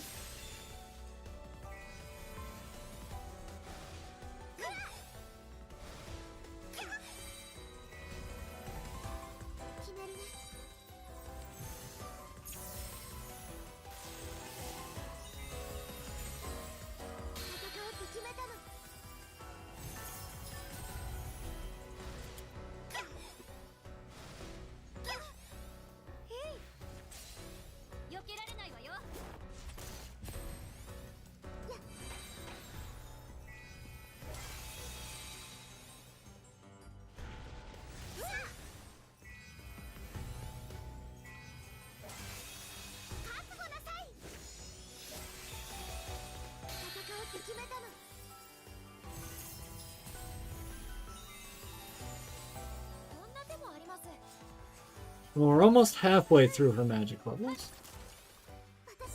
Appears to be tied to breaking the enemies. Does mean I need them to unbreak so I can break them again. Also explains why they're so tanky. Because you need them to break, but you need them to not die.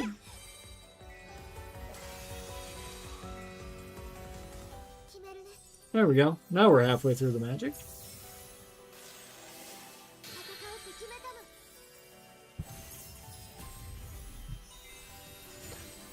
Oh, stop attacking the one on the end. That's the only one that doesn't hit the boss.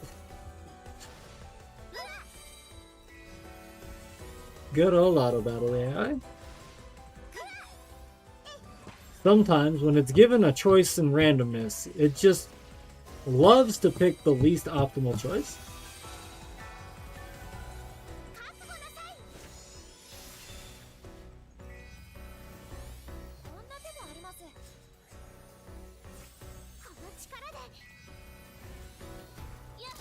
But assuming I'm right, that all we needed to do here was not die, and we'll be able to get through wave 3, then we will have gone from floor 56 through 99 purely on auto battles. Next stream, I might actually have to play the game.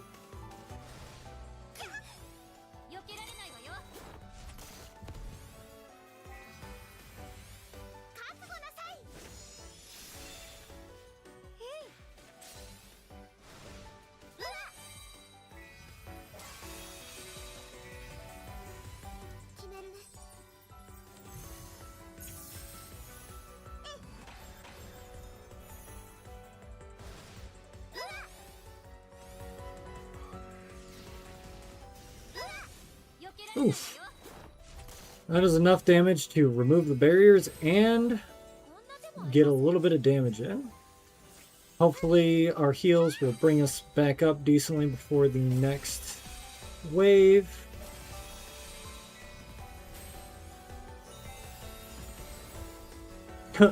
Or we'll one-shot the boss. Okay. I suppose that's also an option. Not one I had necessarily predicted, but guess we're going into this with no barriers and not full health, not necessarily low health. We're definitely in a better situation than last time.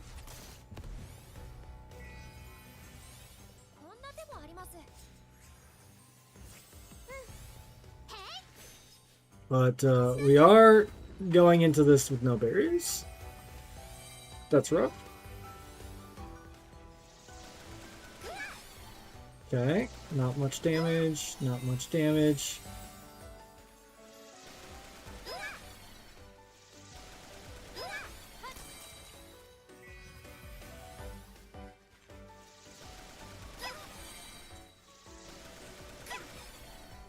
Dark, Dark, I need you to do something. Dark. Before she dies. Come on.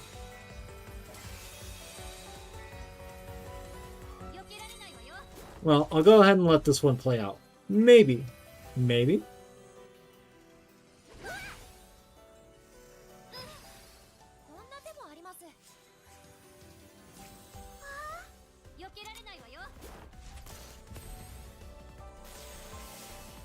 Like, we did get it almost down to half health already. And it's not even in break. We don't have our highest attack damage, but we don't die here. Okay, that's over. It's over. Well, next stream, we'll have to actually play the game. So, it's a little over at this point. It's a little very over.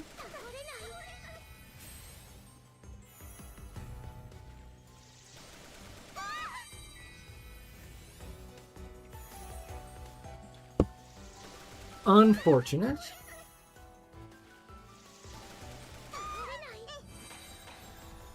But definitely some very good progress today. Auto battle got me so close.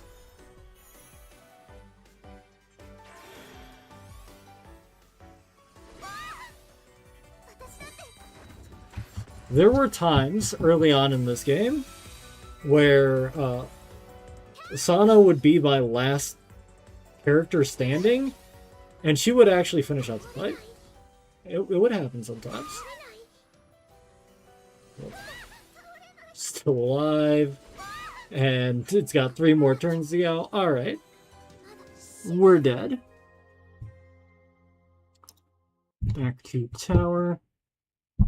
So I am going to have to end it here for this stream. I need to go have dinner. But I will update on the Discord once I figure things out. Probably Monday.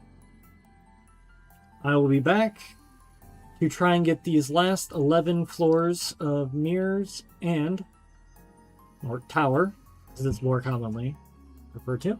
And also try out some Crisis, see what that new season of Crisis has got going.